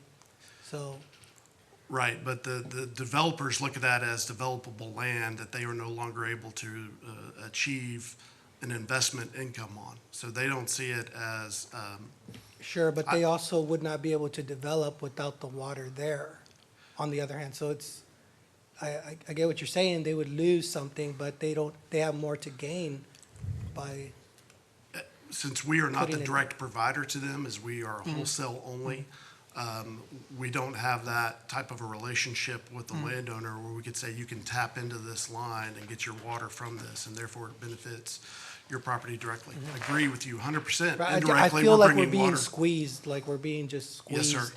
Because we know that we need it, we know we're in droughts, we see that we have to build, we have to fix our roads, and it's like, okay, well, now we can take a little bit more advantage of that. And that's what irks me a little bit, that 13 million is still a lot. Yes, And to sir. see those bills on top of more bills per family residence is gonna hurt. I have a question, Brian. Yes, ma'am. So were you done, Miguel? I'm so sorry. Yes, yes, I know. And just I had agree to with say you that. saying, how are we going to budget for this next year? So we'll look at the debt service on the 13 million, and we'll factor that into our financial pro forma for all of the water and wastewater customers and what we need to have. As Pervez has mentioned, we'll also look at the rate study, which, to our knowledge, we've never had a rate study done here, certainly not in the time I've been here or the time that Pervez has been here.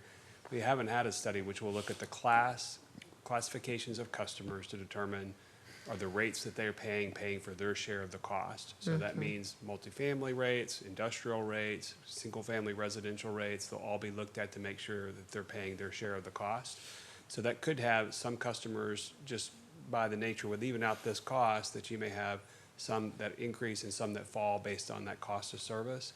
So all go into that model, and then we'll come back to you and tell you what we think is the impact on the rates, and then how we can mitigate that increase over time. We have reserves, we have a lot of different things going on in the capital plan that we can look at. It's something that we believe we can certainly absorb. I think, Graham is right, no one's happy to have the cost, but it's critical infrastructure that we need to have for the future of the city. Then we do have the ability to absorb it into the water fund that we have. But it could have a potential increase. Any additional cost, someone has to pay for that, and we want to be very clear about it. But I believe we need to move forward with the project. Again, it's critical. I think we are where we are with the project and the cost, and we have to just move forward. I think going forward, the other thing I will tell you is, as you know, we've restructured. We're creating a director of water utilities position and have a team focused just on water infrastructure. I think this is something that we want to be highly focused on, working with Graham and his team, other partners in the region, so that we have good long-term supplies, and that if we have a project like this in the future, that we're hyper-focused on making sure we deliver it as quickly as we can at costs that are reasonable. Councilor Rizzo. Yeah, Mayor. So my concern would be, Brian, just to make sure that if we do move forward, that we're able to spread this out where we're not putting a big burden on the everyday user, so the residents. So just making sure that if we do have to do an increase, that we're able to spread it out as much as possible. So that way, it's a very small increase, and that's what my hope on this is. With that, I'd like to make a motion to approve agenda item number 11.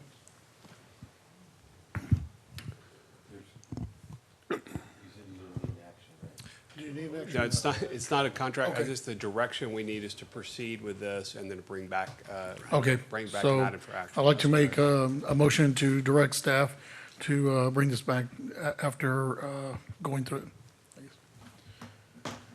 Close enough. All right, I'll second that. Motion by Mayor Pro Tem, second by the mayor, that we direct staff to proceed with this plan and to bring back the items that have been discussed. Is there discussion on the motion? Councilor Heiser. Yeah, I'm just having a really hard time here. Like, it sounds like there's some semblance of shared responsibility for the position that we're in right now. But, and correct me if I'm wrong, but you guys are the experts on building out pipelines. Why wasn't this anticipated? Because we're in this position now. You guys have already been delayed. It seems like years from my understanding. And now there's more delays. You need more money. And I know we're not the only city that's being affected. But are you guys shouldering any of the cost? Like, is there any responsibility that you all are accepting for the delays in this position? I mean, Yeah, so Alliance Water is just a consortium effectively of our member sponsors that come together to build this project. So we don't have separate financing mechanisms. We don't have other revenue streams that come in other than to serve our customers and bring water to our four sponsors. And so we don't have another avenue in order to finance those sorts of things other than to come back to our sponsors and request financing to move the projects forward. And so to your other question about responsibility, I mean, ultimately it is my responsibility to get this system built. And so I am the one responsible. Any concerns you have are directed at me. We've got teams that are trying to push this forward and move this on. We've had a number of challenges, particularly with this pipeline segment, as I've already noted.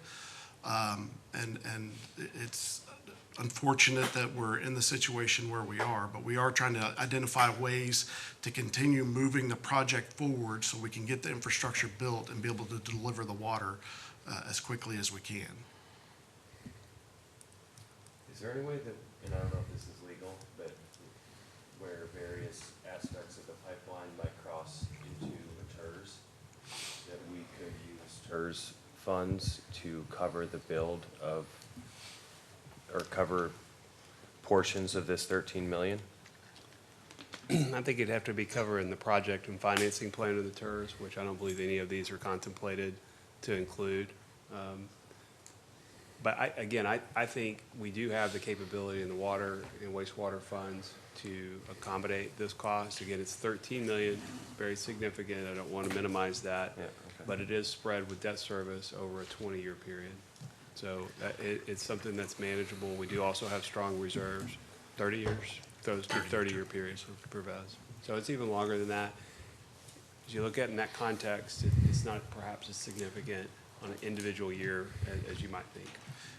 Additionally, to address your concerns, Councilmember Heiser and Councilmember Rizzo, by spreading it out, the impact fees that we will collect from developers can also be used to make these debt service payments, if I'm correct, Pervez. So it won't, we could use those payments rather than having such an impact on the ratepayer, the regular citizen, Kyle. So I know there is a motion on the table, but what I would like to see is to see if staff can bring back to us some financing numbers. I want to see how much is this going to cost us next year, to see how much the interest will be and how are we going to be paying for that. Some sort of strategy so we can forecast for what's going to happen 2024, That'll be a part of 2025. the package you bring back, correct? That would be, yes. When we bring it back for action, we can show you the impact and give you a little bit better plan for that with the action of, bringing back the actual instrument to accept the debt and accept the bond anticipation notes. Then we could show you what we think is a preliminary plan on that without having the cost of service completed, but we can show you just existing rates. What do we think? Okay. We could show you that, absolutely. Okay, any further discussion? All those in favor say aye. Aye. All opposed? All right, motion carries 7-0. Thank you, Graham. All right, next up is the consent agenda. Does anybody have any questions regarding consent agenda items or desire to pull any items? Councilor Parsley. Can I pull 14, please? All right, anyone else? Mayor, I'd like to make a motion to approve consent agenda items 12 through 23, excluding 14. Well, I'd like to just make a comment on 21 before you make that vote. Okay. Well, Okay. All right, we have a motion on the floor. Is there a second? Second. Motion by Mayor Pro Tem, seconded by Councilor Heiser that we approve the consent agenda, sans agenda item 14. Is there discussion on the motion? Mayor Pro Tem. Yes, if you wouldn't mind, I'd just like to go ahead and make a comment. If Chief wouldn't mind just elaborating real quick on the radios that were led to two-way radios. Just to get some clarification on the what I had sent in that email, sir, and also since we're going to be swapping out some new ones for some older ones, would be any kind of discounts we receive? Yes, sir. Jeff Barnett, Chief of Police, for the record. Thank you, Mayor and Council. So this item before you is requesting permission to incur an expense that was approved at the annual budgeting process for the year. This is year 2 of a radio replacement plan that we've had in place. What you'll see tonight in your backup material, let's see, I don't see it on my screen, so I'm not able to change the pages. I apologize. However, what you see in your backup material is that we're purchasing handheld radios for the police department. You will see that we're asking to spend $150,091.28. And I'm going to move us ahead in the slide if I can. No, I apologize. Anyway, the question that was asked by Mayor Pro Tem was there's a few dollars difference in the pricings. You see that there's multiple paragraphs. That's LCRA breaking it down for ease of tracking. Some of the radios, the handheld radios that we purchased, just like the one I have on my side here tonight, this is one of the newer versions. Some we ordered, sir, with the taller antenna. Some officers prefer that. We believe it gives you a little bit better transmission distance. No, I mean, not much, but a little bit. Some of the officers prefer a shorter antenna that's about half this size, and that one's a little bit cheaper. So that's why you see that in one bundle, the radios are about $5 more expensive because some officers prefer this antenna. The other batch has a shorter antenna. In the middle, you see paragraph number 2, I'll call it. You'll see that the radios are about $1,500, I believe it is, different. That's because we had some trade-in credit from some of our older existing handheld radios, and we were able to trade those in and incur a lower cost on a batch of those radios. So this is, again, year 2 of a 3-year plan to acquire new radios, newer technology, newer frequency for our officers as the old ones become outdated. Yep. And that's pretty much what it was. It's the way we could let the public know that if they looked at it and they saw the backup material, there's 2 different models, same model with different pricing on them. It's because we're going to get the, I guess the task ID number. They were the same and they're just different pricing. People would understand that, you know, the technology in the radios need to be updated and upgraded.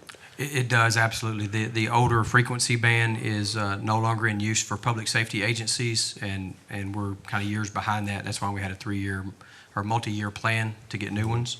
And I think it was about $5 a difference. And it was really the antenna, the other section that's $3,709. That's because those radios were given credit for a trade-in from some of the older models. That's what I had. Thank you, Chief. Yes, sir. Appreciate it. And I yield. Thank you, Mayor Pro Tem. Yeah, any further discussion? Not All for right. 21. 17, I had a quick question. Okay, go ahead. Okay, so I had a quick question about item, oh my goodness, I just lost it. Okay, so I wanted to pull 14, but could you kind of like give me scope of what item 19 is it going to be? Because I kind of didn't understand what we're doing about the curfew. State law has Chief? changed. We're not allowed to have a curfew anymore, so we have to respect Okay. our ordinance. Yep. So no more curfew for my. No more curfew. Was it ever used? Live and That's let a live. question I had. Chief, was was it an Repealing Chapter issue 23. in our city? Was it anybody ever? So the Numbers. city of Kyle has historically had an ordinance relating to juvenile curfews. Predominantly that limited juveniles that were identified as 16 and younger being out after midnight, between the hours of midnight and 6 a.m. And then during the middle of the day, during school hours, when school is in session, there was a whole long list of exceptions to that for good cause and good reason for when these young people were out and about. But when they were out loitering, the officers did utilize this ordinance to meet with and interview and ascertain the reason for being out for juveniles. Their first option generally was to call their parents and get them returned home, give them a verbal warning, make them aware of the ordinance, and that if they were up to criminal activity, certainly the officers could have filed a citation in our municipal court. The maximum fine would have been $500, and I've never heard of a juvenile even getting that ticket and getting a $500 fine. It's much smaller when they got it, and it was rare when that even happened. Generally, it's about safety and getting them off the streets and back at home. But Thank you. irrelevant now because our overlords at the state have chosen to. Yes, sir, that's absolutely accurate. The state passed new law in the most recent legislative session that bans cities from passing or continuing with a juvenile ordinance such as that we've had in the past. So we're simply asking to become compliant with the new state law. Any further discussion? All right, all those in favor say aye. Aye. All opposed? All right, motion carries 7-0. Question about 17. Oh, I had a question about agenda item 17. Quick question for Leon. All right, go ahead. That project looked like it started off as a wastewater improvement upgrade, and then it became asphalt street repair. So where do we determine that the project is now shifted from a wastewater fund to street repair fund? It looks like it's still tied to wastewater, Leon, but would it be more appropriate to be now paid for by Public Works side of our budget? Good evening, Mayor and Council. Leon Barber, City Engineer. Councilmember Zuniga, when we put these projects out to bid, typically we work with the Finance Department to find out where we're going to charge these projects to. With these wastewater improvements, they're usually charged out of the wastewater impact fees, and that has to include repairs, the base that goes back into the trench, all the extra work that goes in that. If there's concrete sidewalk that's torn up, all that is included in that lump sum for that project. In this particular case, we were planning to do a patch, but apparently that patch wasn't going to be good enough because the street was really not in much better conditions when we didn't want to leave it that way. So we made a decision to go ahead and redo the whole street. So but it's all coming out of the wastewater impact fee, and Pervez can correct me if I'm wrong on that. That's where I kind of am cautious, is should it be a street project? Does it meet the criteria now to be a street improvement project, Public Works? The bulk of the work is wastewater. That was the bulk of the work, so it should fall under the wastewater impact fee. Is that how we decide then? That's correct, yes. Is that okay, Perez, I guess? I just want to make sure that we're not Yes. Robin Hooding or shortening one fund for another fund. So we followed the original scope of work. In this case, the scope of work was wastewater improvements. So anything that is caused to make that improvement, whether it's sidewalk, asphalt, utility lines, electric poles, is all embedded in that project cost, and that's how we unitize it. So to answer your specific question, the $13,000 in extra additional asphalt cost will be charged to the wastewater utility. Okay. Well, thank you, Leon. Thank you, Perez. Yes, Just sir. wanted to be clear. All right, agenda item number 14, approve a resolution authorizing the city manager to execute a letter agreement by and between Crosswinds Mud and the city of Kyle for cost-sharing arrangement for water system improvements. This is sponsored by Ms. Schmeits. Ms. Parsley, you have the floor. Okay, so after learning that we're gonna have to pay for $13 million for that, the ARWA pipeline that we really need, I am thinking that we need to get Crosswind to foot the full bill for this. So I am not in favor of approving item 14.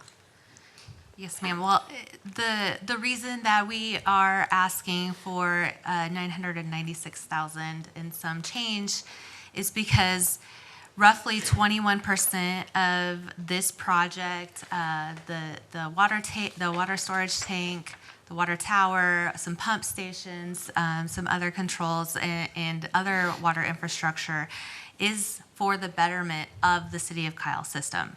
So we will be able to take better advantage of our water from GBRA. That's our biggest and most reliable supply of water. And so it benefits the City of Kyle to go in together with Crosswinds Mud to make these improvements to our system. And our responsibility, our fair share, is 21%. I totally get that, but we're providing water to them. So, I mean, it's like a favor. Even if that's our fair share, maybe they can just pay for that $1 million as their thank you. So I am going to make a motion to deny item 14. Second. All right, motion by Councilmember Parsley, seconded by Councilmember Zuniga, that we deny item number 14. Is there a discussion on the motion? Councilmember Heiser. What are the ramifications if we don't approve this? Don't ask that question. It doesn't matter. We're just going to do it. This is a legal question, but I'll remind council that on July 30th, 2015, the City Council approved the retail water and wastewater services agreement between the city and the Crosswinds Mud.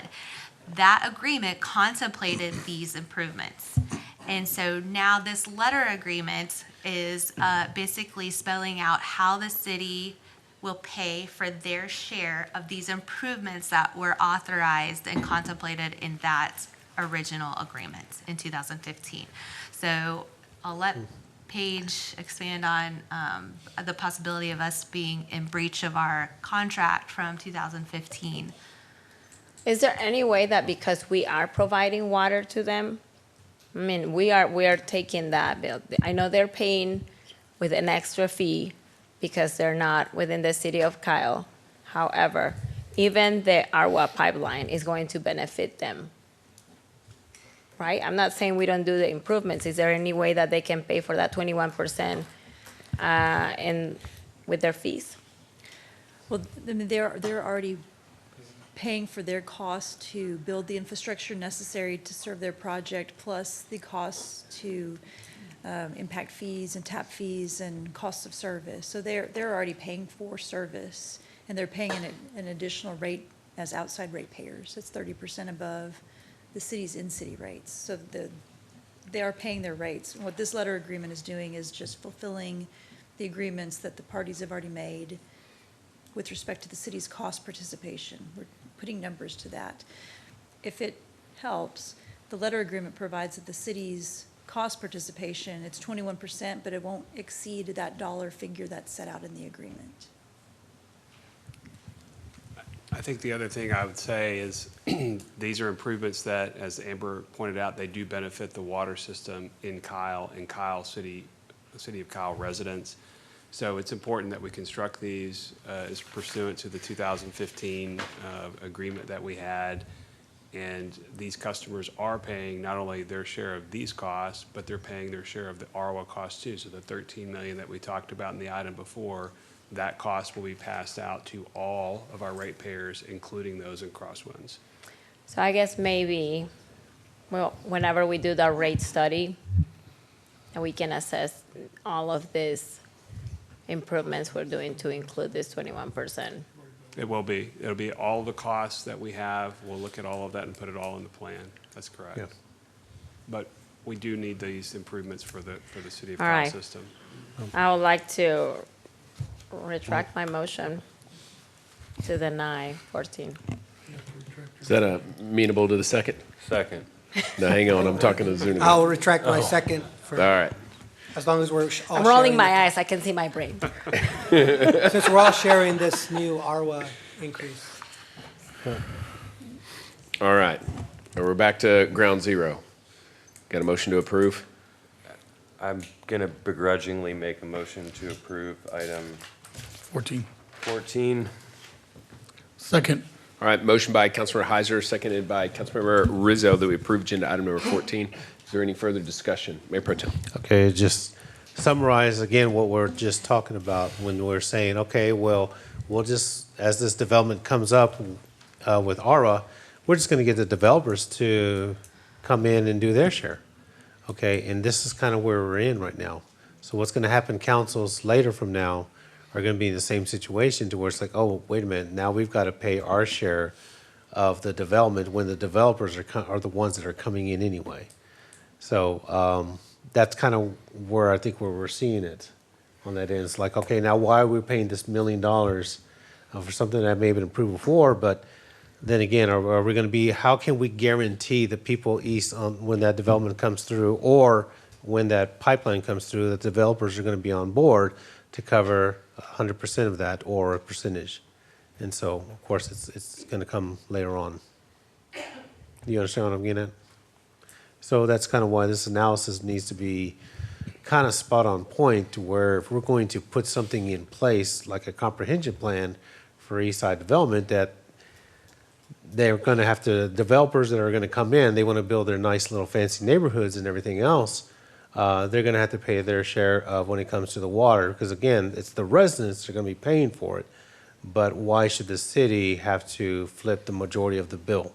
Yes, sir. I For your understand. development, for your housing, for your neighborhoods and all that other stuff. Yes, sir. I understand the question. And I think next month, we'll be coming back to you to talk about a change in the water and wastewater impact fees. We've had a little bit of discussion with you about that recently, but we'll be coming back to update those fees, and some of the fees will be substantially more. And that's exactly the idea, is that as development comes in, they pay a larger share of that cost with those impact fees when they come in. So that will be the design of it. And these are the kinds of costs that would be included. Yeah, and just to add to that, the impact fees come into our water fund, and the water fund is what is paying for the infrastructure improvements. So it's not necessarily just taxpayer money that's sitting in that account. That is money that we have taken from developers, and we are putting back into the infrastructure that is out there. So Yes, sir. That's correct. It's all, but increasing the impact fees will obviously increase the amount of revenue that we get into this fund, which would be helpful. So, any further discussion? When that data analysis comes back to us, can we also see the amount paid by the developers to that water fund impact fee in millions, Perez? So that we know this was carried by the residents, this is all carried by the bulk of the developers.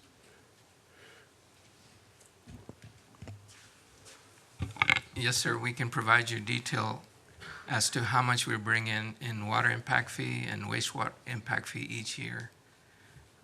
But categorize it to developments? Because when you show us our budget, we just see the big chart. And I know there are some tables but I don't believe that that's easy to determine how much of it was from development attributed to rooftop. 100% of impact fees are from new development. So if you're interested in knowing by subdivision how much did we collect, we can give you that information, yes. Oh, the whole thing is impact fee, okay. Yeah, for the impact fee portion. So they're paying 100% of the share? Impact fee is not collected at 100%. The state law does not allow us to do that. So Oh, that's why it's that portion that. Yes. Then we have to CIP this infrastructure. The remainder is recouped through the utility rates, water rates, wastewater rates. On December 5th, our city engineer, Leon Barber, will be bringing forward the new impact fee, the results of the new impact fee study update. So you'll see what it will be increasing in the future. So then should my question be, what are the water rate differences? That the developers are paying more in their water rates than your normal LUE? So for Crosswind Mud in particular, they're paying 35% rate differential between inside and outside city. So an inside city customer pays 35% less than what a customer within Crosswind Mud would pay. Okay. So I don't know if I answered your question, Well, Councilmember. I think we're just trying to figure out if the fair share is being paid. That's. As staff and city manager and his team, we try to recoup from each customer class to the best of our ability their cost responsibility, whether it's through rate revenue or non-rate revenue such as impact fees. The cost of service study that we will be doing next fiscal year or next calendar year, it will really focus in on exactly the cost responsibility of each customer class in each type of infrastructure. So it will get down to the level of this water tank in this neighborhood, who does it serve? Which customer classes does it serve? And the cost associated with that particular water reservoir or tank will be allocated to those customers. So when you take the entire infrastructure system, pump stations, lift stations, reservoirs, water supply, they will all be allocated to customer classes, and that's how we design rates to recoup from those customer classes. Because we don't make profit. We're a tax-exempt organization, so the cost is borne by our customers 100%. Inside city and outside city customers. And then within inside city, outside city, we have various customer classes. You said you could show us where the most water is used in the city by neighborhoods? No, what I said was I can show you where we collect impact fees from which developments. Mhm. If council is interested, we can definitely provide that. That information is available. Okay, I wouldn't mind looking at that. Mhm. We'll be glad to. Thank you, Perez. Yes, sir. All right, any further discussion? All those in favor say aye. Aye. All opposed? All right, motion carries 7-0. All right, now we're to consider impossible action. Agenda item number 24, approve a resolution of the City Council of the City of Kyle, Texas, authorizing offer amounts not to exceed $1.759 million for the acquisition of 6 parcels and attendant relocation packages for the affected landowners in Quail Ridge for the construction of South Goforth Road. Ms. Schmeits. Good evening, Mayor and Council. Amber Schmeits, Assistant City Manager for the record. We have a presentation for you.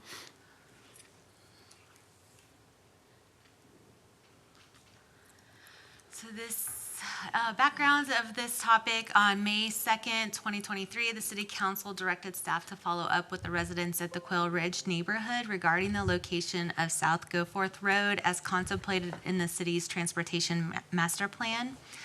The alignment of South Goforth would impact 6 properties located in the Quail Ridge neighborhood. This portion of the road is to be constructed and paid for by the developer. At council's direction, staff sends letters in English and Spanish to affected property owners and residents, which begins the property acquisition and relocation process. Where we are, since May 2nd, the city staff and the city's right-of-way agent have done the following. We have delivered notifications about the project and about the property acquisition and relocation process. We have performed property surveys, held discussion with impacted property owners and tenants, held a party in the park, and surveyed residents and about neighborhood needs, performed appraisals of the impacted properties, identified potential homes that meet or exceed the current living conditions of the impacted owner and or tenant, and that also meet or exceed the federal health and safety regulations. The packages before you tonight, depending on the circumstances, impacted owners, tenants, and landlords may qualify for the delta between their appraisal and the listing price for a comparable home, replacement housing payment, move costs, reestablishment expenses, searching expenses, and I guess I've moved costs on there twice. Total offers for the 6 impacted properties is $1,759,000, all costs to be borne by developers, and we discussed the details in executive session earlier. Recommendation tonight is to approve a resolution of the City Council of the City of Kyle, Texas, authorizing offer amounts not to exceed $1,759,000 for the acquisition of 6 parcels and attendant relocation packages for the affected landowners in Quail Ridge for the construction of South Goforth Road. Options: you may approve as recommended, approve with modifications to the packages offered, or deny. Any questions? All right, thank you, Ms. Schmeits. Does anybody have any questions, comments? I just would, one thing to say is that this is an initial offer. It's not the end of the process, so there's quite a bit of communication and negotiation still to take place. And then secondly, just to remind folks that what this project is in pursuit of, these particular 6 parcels, while unfortunate that we have to take them, are bringing about and ushering in probably the most substantial infrastructure project in at least all of my time in Southeast Kyle. And so it's not, it's not with a glib attitude that I approach this. This is something that for myself I've been considering for more than 2 years. It's not an easy decision to move forward, but the construction of Goforth from Yarrington to across 158 to 150 is the most meaningful project that we can deliver for everyone who lives down 150 in particular. And so while I think we could argue over amounts, there's a very specifically state authorized procedure that we are following. We're trying our very best not to cut any corners. And this won't be the last time that this item comes before us, assuming we move forward. So those are really the statements that I wanted to make. Does anybody else have any commentary? Councilmember Parsley. I just want to reiterate what you just said. This is going to be an initial offer. The only issue I have is that since the agenda item says not to exceed, there is a chance that this will exceed. So I just want to make sure that if negotiations don't go as are being proposed, that this is going to come back to us for us to revise the amounts. So it's nothing set in stone. I know that, as has been shared, a lot of misinformation on Facebook.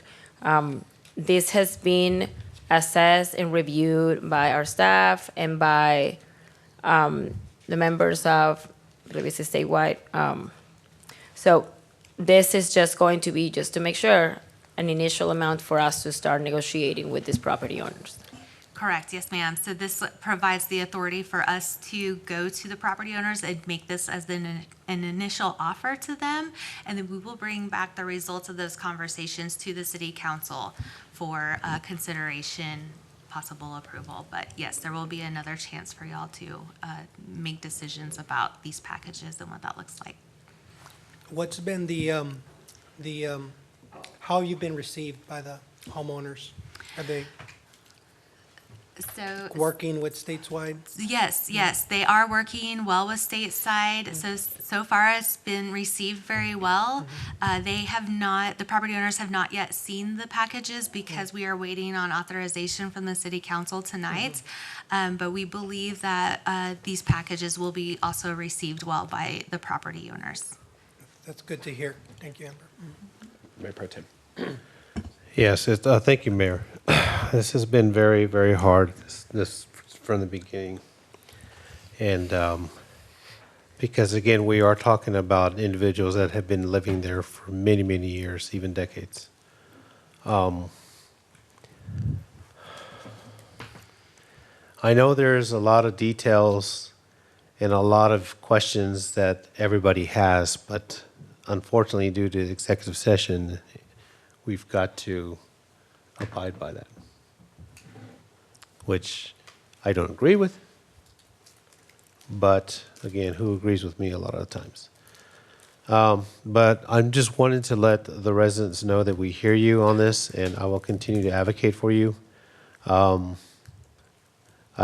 get the whole picture from a city standpoint of just drive traffic right now at 5 o'clock in the afternoon. There's no exit in and out off of 150 and so forth on that end. But again, I have to make the right decisions for everybody involved when it comes to this. And my heart does go out to those property owners.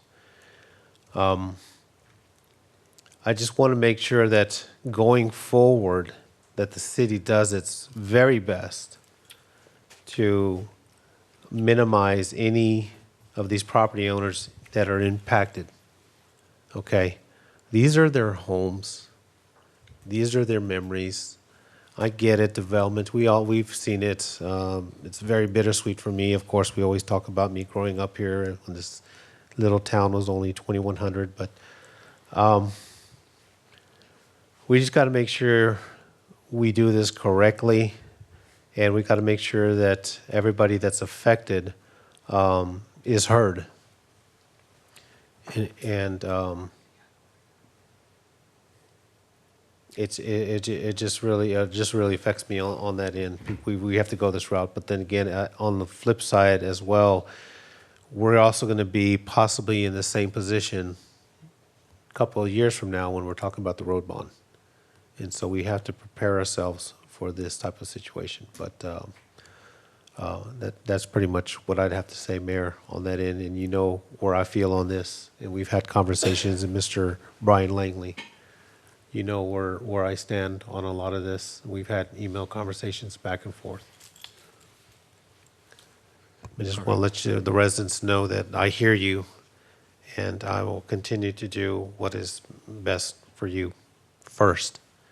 And then we go from there. Thank you. All right, any further discussion? Councilmember Parsley. All right, let me see if I can word this correctly. So I would like to make a motion to approve a resolution of the City Council of the City of Kyle, Texas, authorizing a starting offer amount of $1,759,000. Again, starting offer for the acquisition of 6 parcels and 10 relocation packages for the affected landowners in Quail Ridge for the construction of South Goldford Road. Second.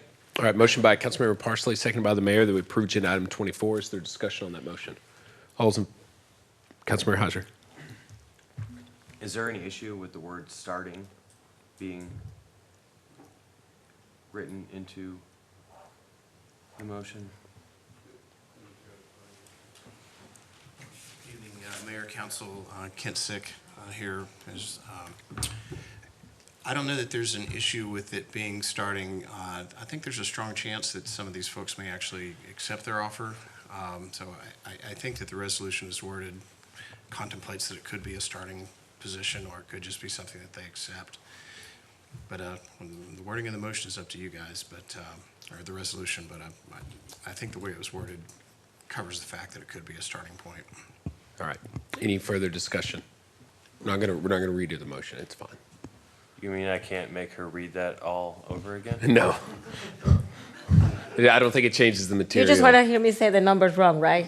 Always messing with my accent. All right, any further discussion? All those in favor say aye. Aye. All opposed? Nay. All right, motion carries 6-1. Next up is agenda item number 25, approve resolution authorizing city manager to execute the bid for work to American Abatement to demolish 3 city-owned properties located at 300 West Center, 103 South Front Street, 111 South Front Street, and perform asbestos surveying and removal in an amount not to exceed $175,670. Ms. Schmeits. Amber Schmeits, Assistant City Manager. Again, for the record, we have demolition of downtown city properties in front of you tonight. Introduction at the Council Visioning Workshop held on June 23rd through the 25th. The City Council directed staff to proceed with the demolition of the city-owned properties located at 300 West Center Street, which was the former Code Enforcement, Animal Control, and Evidence Building. 103 South Front Street, which was the former Police Department, and 111 South Front Street, which was the former VFW, as well as Public Works and many other things. This RFP was open August 30th, and submittals were due Wednesday, September 20th. The scope of work, they are to demolish and have the proper disposal of commercial structures with the preservation and or relocation of specified items at the 3 properties, which does include the sign at the VFW. Sites will be left at rough grade to promote positive drainage unless otherwise specified. Asbestos survey to be performed at 103 South Front Street. The other locations had surveys performed and abatement done. Alternate bid to preserve the granite exterior walls for 111 South Front Street, which is the police department. Here's a map of the locations. I think we're all familiar, but just in case. Recommendation. So the city received 2 bids from J.R. Ramon and American Abatement. A panel of staff reviewed and scored the 2 proposals. Based on being the most responsive to the RFP, staff recommends awarding the bid to American Abatement. The total cost quoted by them was demolition at $150,970, asbestos survey and removal, if required, $24,700, and then granite removal alternate at $34,250. Staff recommends that the City Council approve the resolution authorizing the city manager to execute the bid for work to American Abatement to demolish the 3 city-owned properties located at 300 West Center, 103 South Front, and 111 South Front, and perform asbestos surveying and removal in an amount not to exceed $174,700. This recommendation is based on the following considerations. The granite removal will cost $34,000. We have limited space to store the granite, so to back that up, the recommendation does not include the alternate bid of the granite preservation. And it's for these reasons, because the granite removal will cost $34,000. There's limited space to store the granite. Staff got together, we thought we would probably, if we had to, we would locate it to the wastewater treatment plant in the interim from removal to auction. And then the last time the city salvaged and auctioned granite, there was no interest. So we would be spending $34,000 to have granted that really we wouldn't be able to get rid of. We do understand the importance and how special that granite is, but unfortunately, it's special to us and maybe not so much special to other buyers. So your options before you tonight is to approve the resolution before you, approve the resolution with amendments to the bid for work to include the granite removal for an amount not to exceed. You could direct the staff to reissue the RFP, or you could deny.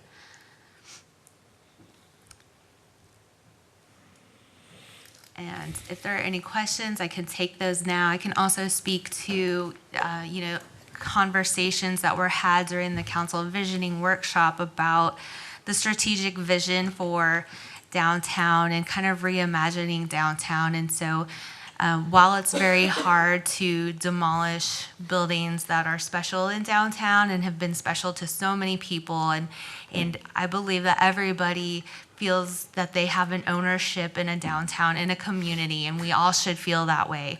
But the council at the time and staff is supportive of this direction, feels that the highest and best use of these properties is not to have dilapidated buildings occupy them. And even though it would be tempting to go in and remodel, that really doesn't make a whole lot of sense. The buildings are in such disrepair and poor conditions. We moved the police department out for a reason. It doesn't make sense to go back in and put the finance department back in there with the crickets and everything that live over there. And Chief can attest to that. So it is very hard to see buildings get torn down in downtown, but it provides the opportunity for the city to help revitalize the area, help redevelop, help grow something. It provides y'all opportunities to help grow a local business in that property, and you get to control that. So the opportunities, we think, outweigh the demolition at these three properties. So, any questions? All right, thank you, Ms. Schmeits. Does anybody have any questions, comments? Councilman Rizzo. Yeah, Mayor, I know it was an ask earlier about preserving that sign or even possibly moving. Is that something that council would consider? I don't know what our sign ordinance on 150 is or what TxDOT would allow or disallow, but I would love just to see us try to maybe move that sign for the VFW. How would you move a sign like that? It's just a brick structure. I mean, it's not like you can put it on a trailer and drive it off. Yeah, I'm not sure. I think we could certainly investigate it to the extent possible, and if there was a way to preserve some of it or parts of it, we could look at trying to do that. With LED, with the signage around it, or, I mean, that was not LED, that was just a box. So it'd be a box metal frame with a pole in the middle. We'd probably move it and then maybe get someone to re-brick it. Yes, sir. That's probably the way to do it. I think if the council's interested in moving forward with that kind of amendment, we could try to accomplish that to the best of our ability. We would try to Or preserve even any consider part that we maybe could. Putting a sign out there. Yes, sir. I understand the goal, but it is difficult, and we'll do our best to preserve it. Councilman Heiser. There's a flagpole as well. I was asked this morning by a couple of the guys from the VFW if that's something that we could assist with as well. Absolutely. We can keep whatever the sign already was dictated to stay, and I think the city manager would be willing to consider if we needed to rebuild or at their current location. Hang on, the demolition contract does not include demolishing the sign. Correct. The intent is for the sign to stay. The sign stays. Then we're good then. Yes. That's what their ask was. Okay. Right. I'd like to make a motion to approve agenda item 25. Second. All right, motion by the mayor, seconded by Councilman Heiser, that we approve agenda item 25. Is there discussion on the motion? All those in favor say aye. Aye. All opposed? All right, motion carries 7-0. Watch out downtown. All right, next up is agenda item 26, approve brick and mortar district mixed-use development site plan, 1 acres mixed-use lot located at 4030 FM 1626. Mr. Atkinson. All right, planning director for the record. All right, so we have the brick and mortar mixed-use development site plan, SD 23-0201. The site is zoned PCMXD, about just under 5 acres. It's going to have 1 grocer on it, 2 restaurant, general retail buildings, and 1 office restaurant building. It's just north of Heroes Memorial Park, and we are excited to have this project approved. Right here you can see the site plan. The 4 gray boxes are the buildings, and they have the parking colored so you can see where each building gets its portion of its parking as appropriate per our code. And staff reviewed it, multiple departments, and the Planning and Zoning Commission approved it 7-0 on the October 18th meeting, so we recommend approval as well per the process laid out in the code. All right, thank you, Mr. Atkinson. Does anybody have any questions for Will? Motions? Motion to approve agenda item number 26 as written. Motion by Councilmember Rizzo, seconded by Councilmember Heiser, that we approve agenda item 26. Is there discussion on the motion? All those in favor say aye. Aye. All opposed? All right, motion carries 7-0. Next up, agenda item 27, approve a proposal from Matrix Consulting Group to conduct a police operations and projection study in an amount not to exceed $93,000. Chief Barnett. Thank you, Mayor and Council. Jeff Barnett, Chief of Police, for the record. We bring before you tonight an item for consideration that was discussed during our budgeting process this summer at quite some length, where we discussed the feasibility of getting a firm who specializes in conducting a staffing study and a facilities-based study for the Kyle Police Department. The City Council authorized funds for that particular study. The City Manager and I have acquired several professional services agreements from several companies and tried to find the right fit that could offer us these services. And before you tonight, we have an agreement with Matrix Consulting Group. You may remember their name. They did the 2017 study for the Kyle Police Department that covered both staffing, future projections, and facilities needs. And we've used that to help guide our growth in both personnel and facilities over the last several years. Matrix Consulting Group, just to give you a reminder, they were used during that 17 study. They've done over 400 police studies across the United States in 44 states. They've estimated that their study, if approved, would take approximately 20 weeks. It will return a 10-year projection of the needs that I've described and that I'll continue to outline further. And that they've offered their professional services contract, so that we're asking that for your consideration tonight. They're doing a task-oriented plan that's divided into 6 major areas. Number 1 is the initiation and interviews. I'll describe that a little bit further. Number 2, community and stakeholder input. 3, you see the descriptive profile. 4, an analysis of all of the workload and information that they get.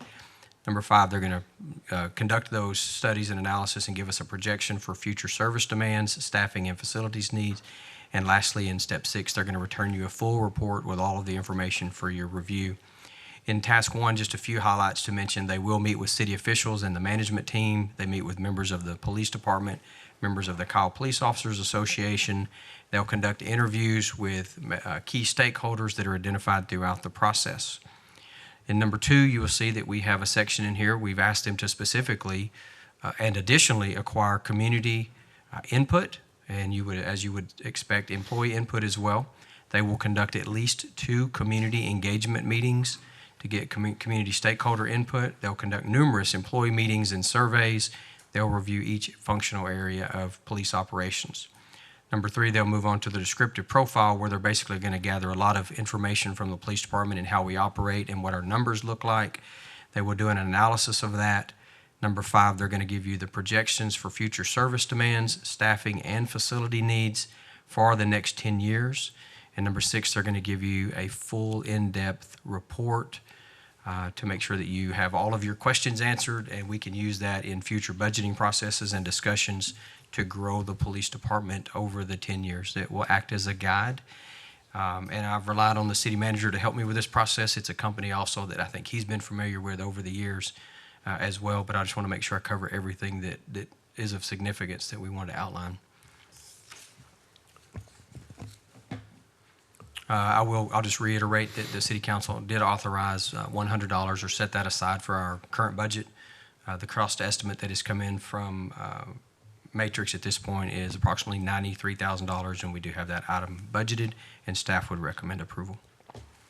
For $100? for $93,000 approximately. Sorry, council you gave authorized No, I'm- 100,000. I was You gave ready to- I was a little 100,000. lightning that motion right in. $100. All right, Councilor Heiser. I'd like to make a motion to approve item 27. Second, motion by Councilor Heiser, second by the mayor. Is there discussion on the motion? I just have a quick comment. Will this give us an estimate of what we really need in regards of police department officers, you know, in a ratio with the number of residents that we have for Kyle? Because I know back when I was running for office that we were way below what we need, that we were below half of what we needed. So, Yes, ma'am. Yeah. This will give you a comparison and a list of data points across the spectrum, whether it's populations, calls for service, availability of staffing during peak hours and during your slower hours. They're going to give you a very good analysis of all the data points for you to consider in future budgetings. Anytime we come before you to discuss staffing levels, we're going to do a very in-depth analysis and give you that guidance. would it also be able to tell you what type of staff is needed and where is, like, you know, that the police department is having the higher demand? Yes, ma'am, and that includes Okay. every area of the police department. They'll review every position, every division, every type of assignment that we have, and they will provide such things as in the 2017 study, they said you need to begin working towards what we call a power shift. It's an overlapping shift that overlaps with day and night shift because that's your peak hours, your mid-afternoon into the early evening. And we've actually been working towards that. City Council has given us staff positions to work towards that. So we followed the 2017 plan. This one is going to carry us into the next 10 years. I was going to say, we did the power shift years ago. We did, based Yeah. on this study, yes, sir. And then council has given us those positions, so we've been growing in that direction based on that guidance and council's guidance ever since. And so Matrix is the company that did the 2017 study? Yes, sir. Okay.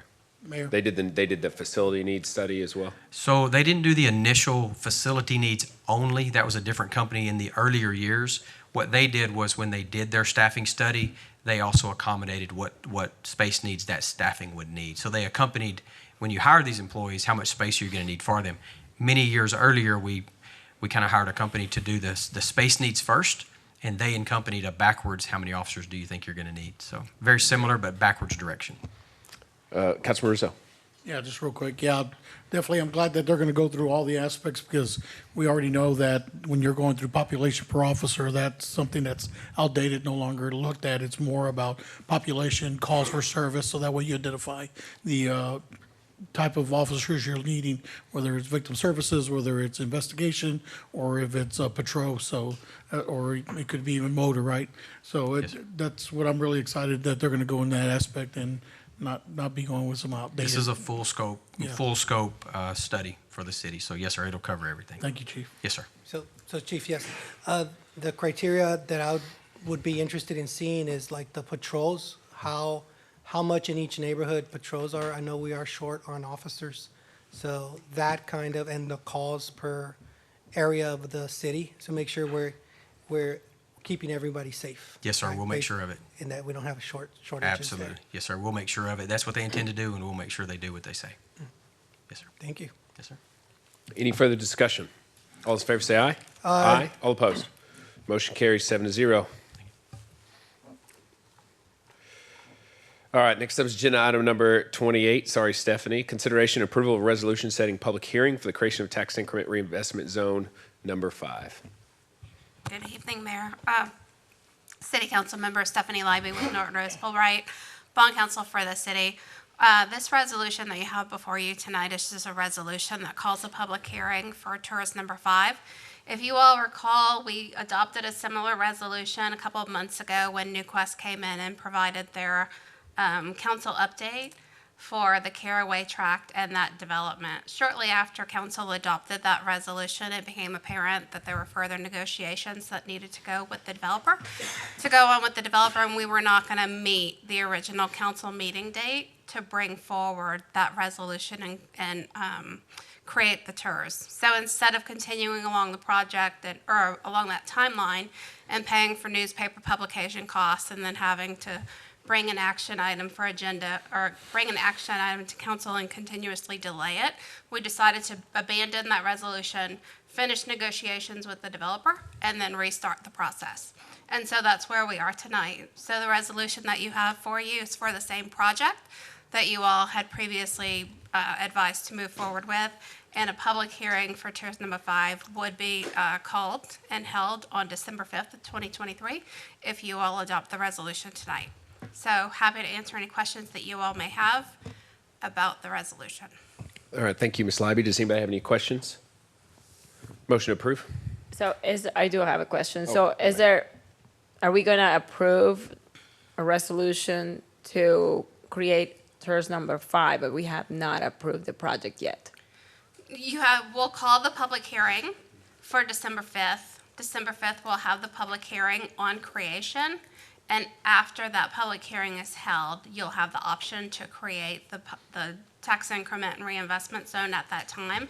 At the same meeting, we'll have a preliminary finance and project plan relating to that TIRZ. So after the meeting on the 5th, we come back for another subsequent meeting where we would have both council and TIRZ board action to approve the final plans and execute any related documents.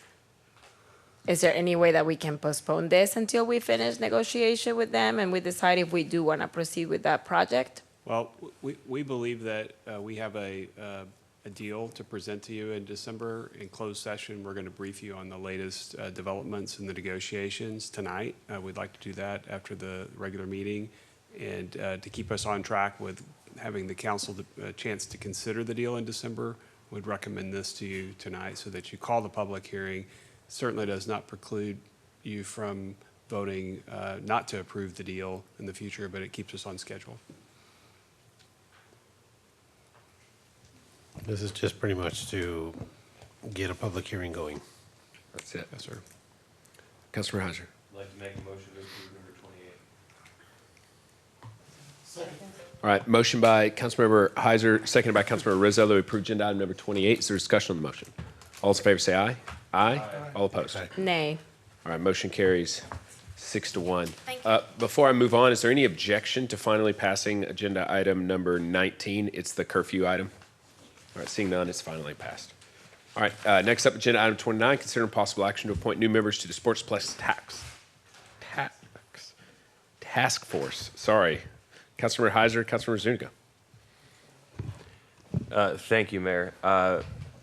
So I'd like to make a motion to appoint Councilmember Robert Rizzo and Hayes County Commissioner Michelle Cohen to the Sportsplex Task Force.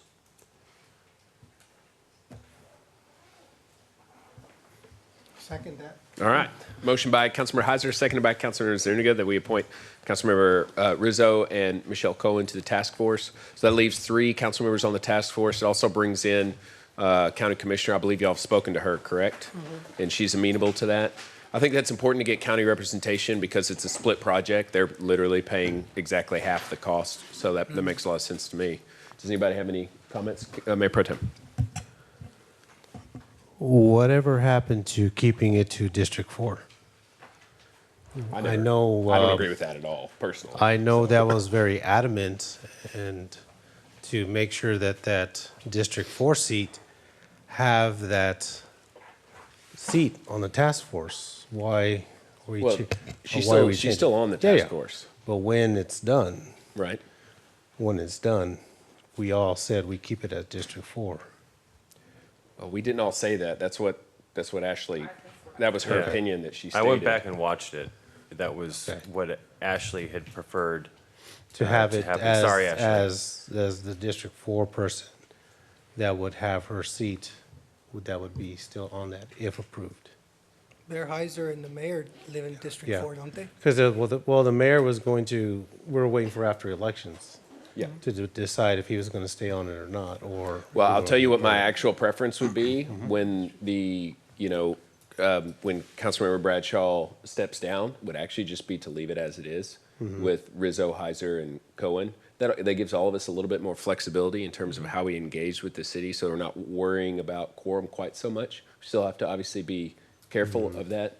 I don't feel like I have to be on the task force itself. I care about the project. I want to be involved, but that's all of our responsibilities, to care about the project and be involved. But I think that those three would make a pretty good team and would represent interests from all over.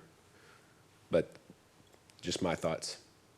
So Heiser, Rizzo on the table, and Commissioner Cohen. And Commissioner Cohen, yes.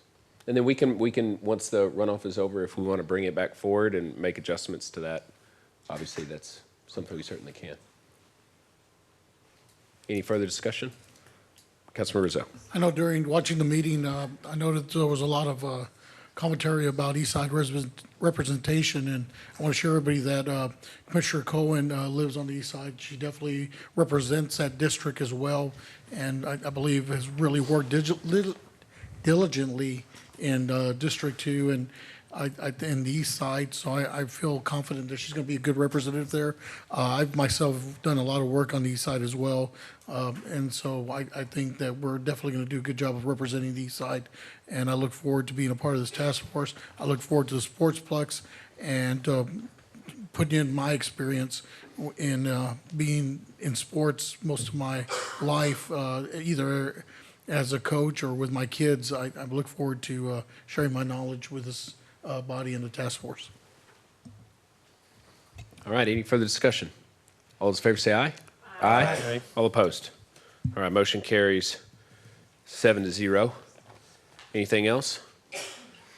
I want to say it so bad. I know you do, but I do need to All right, need you do we have to for read it all back executive in again, since we've already read all this in? You need to read it, yeah, I'm sorry. All right, thumbs on the table. No, all right, I'm just got to read it, never mind.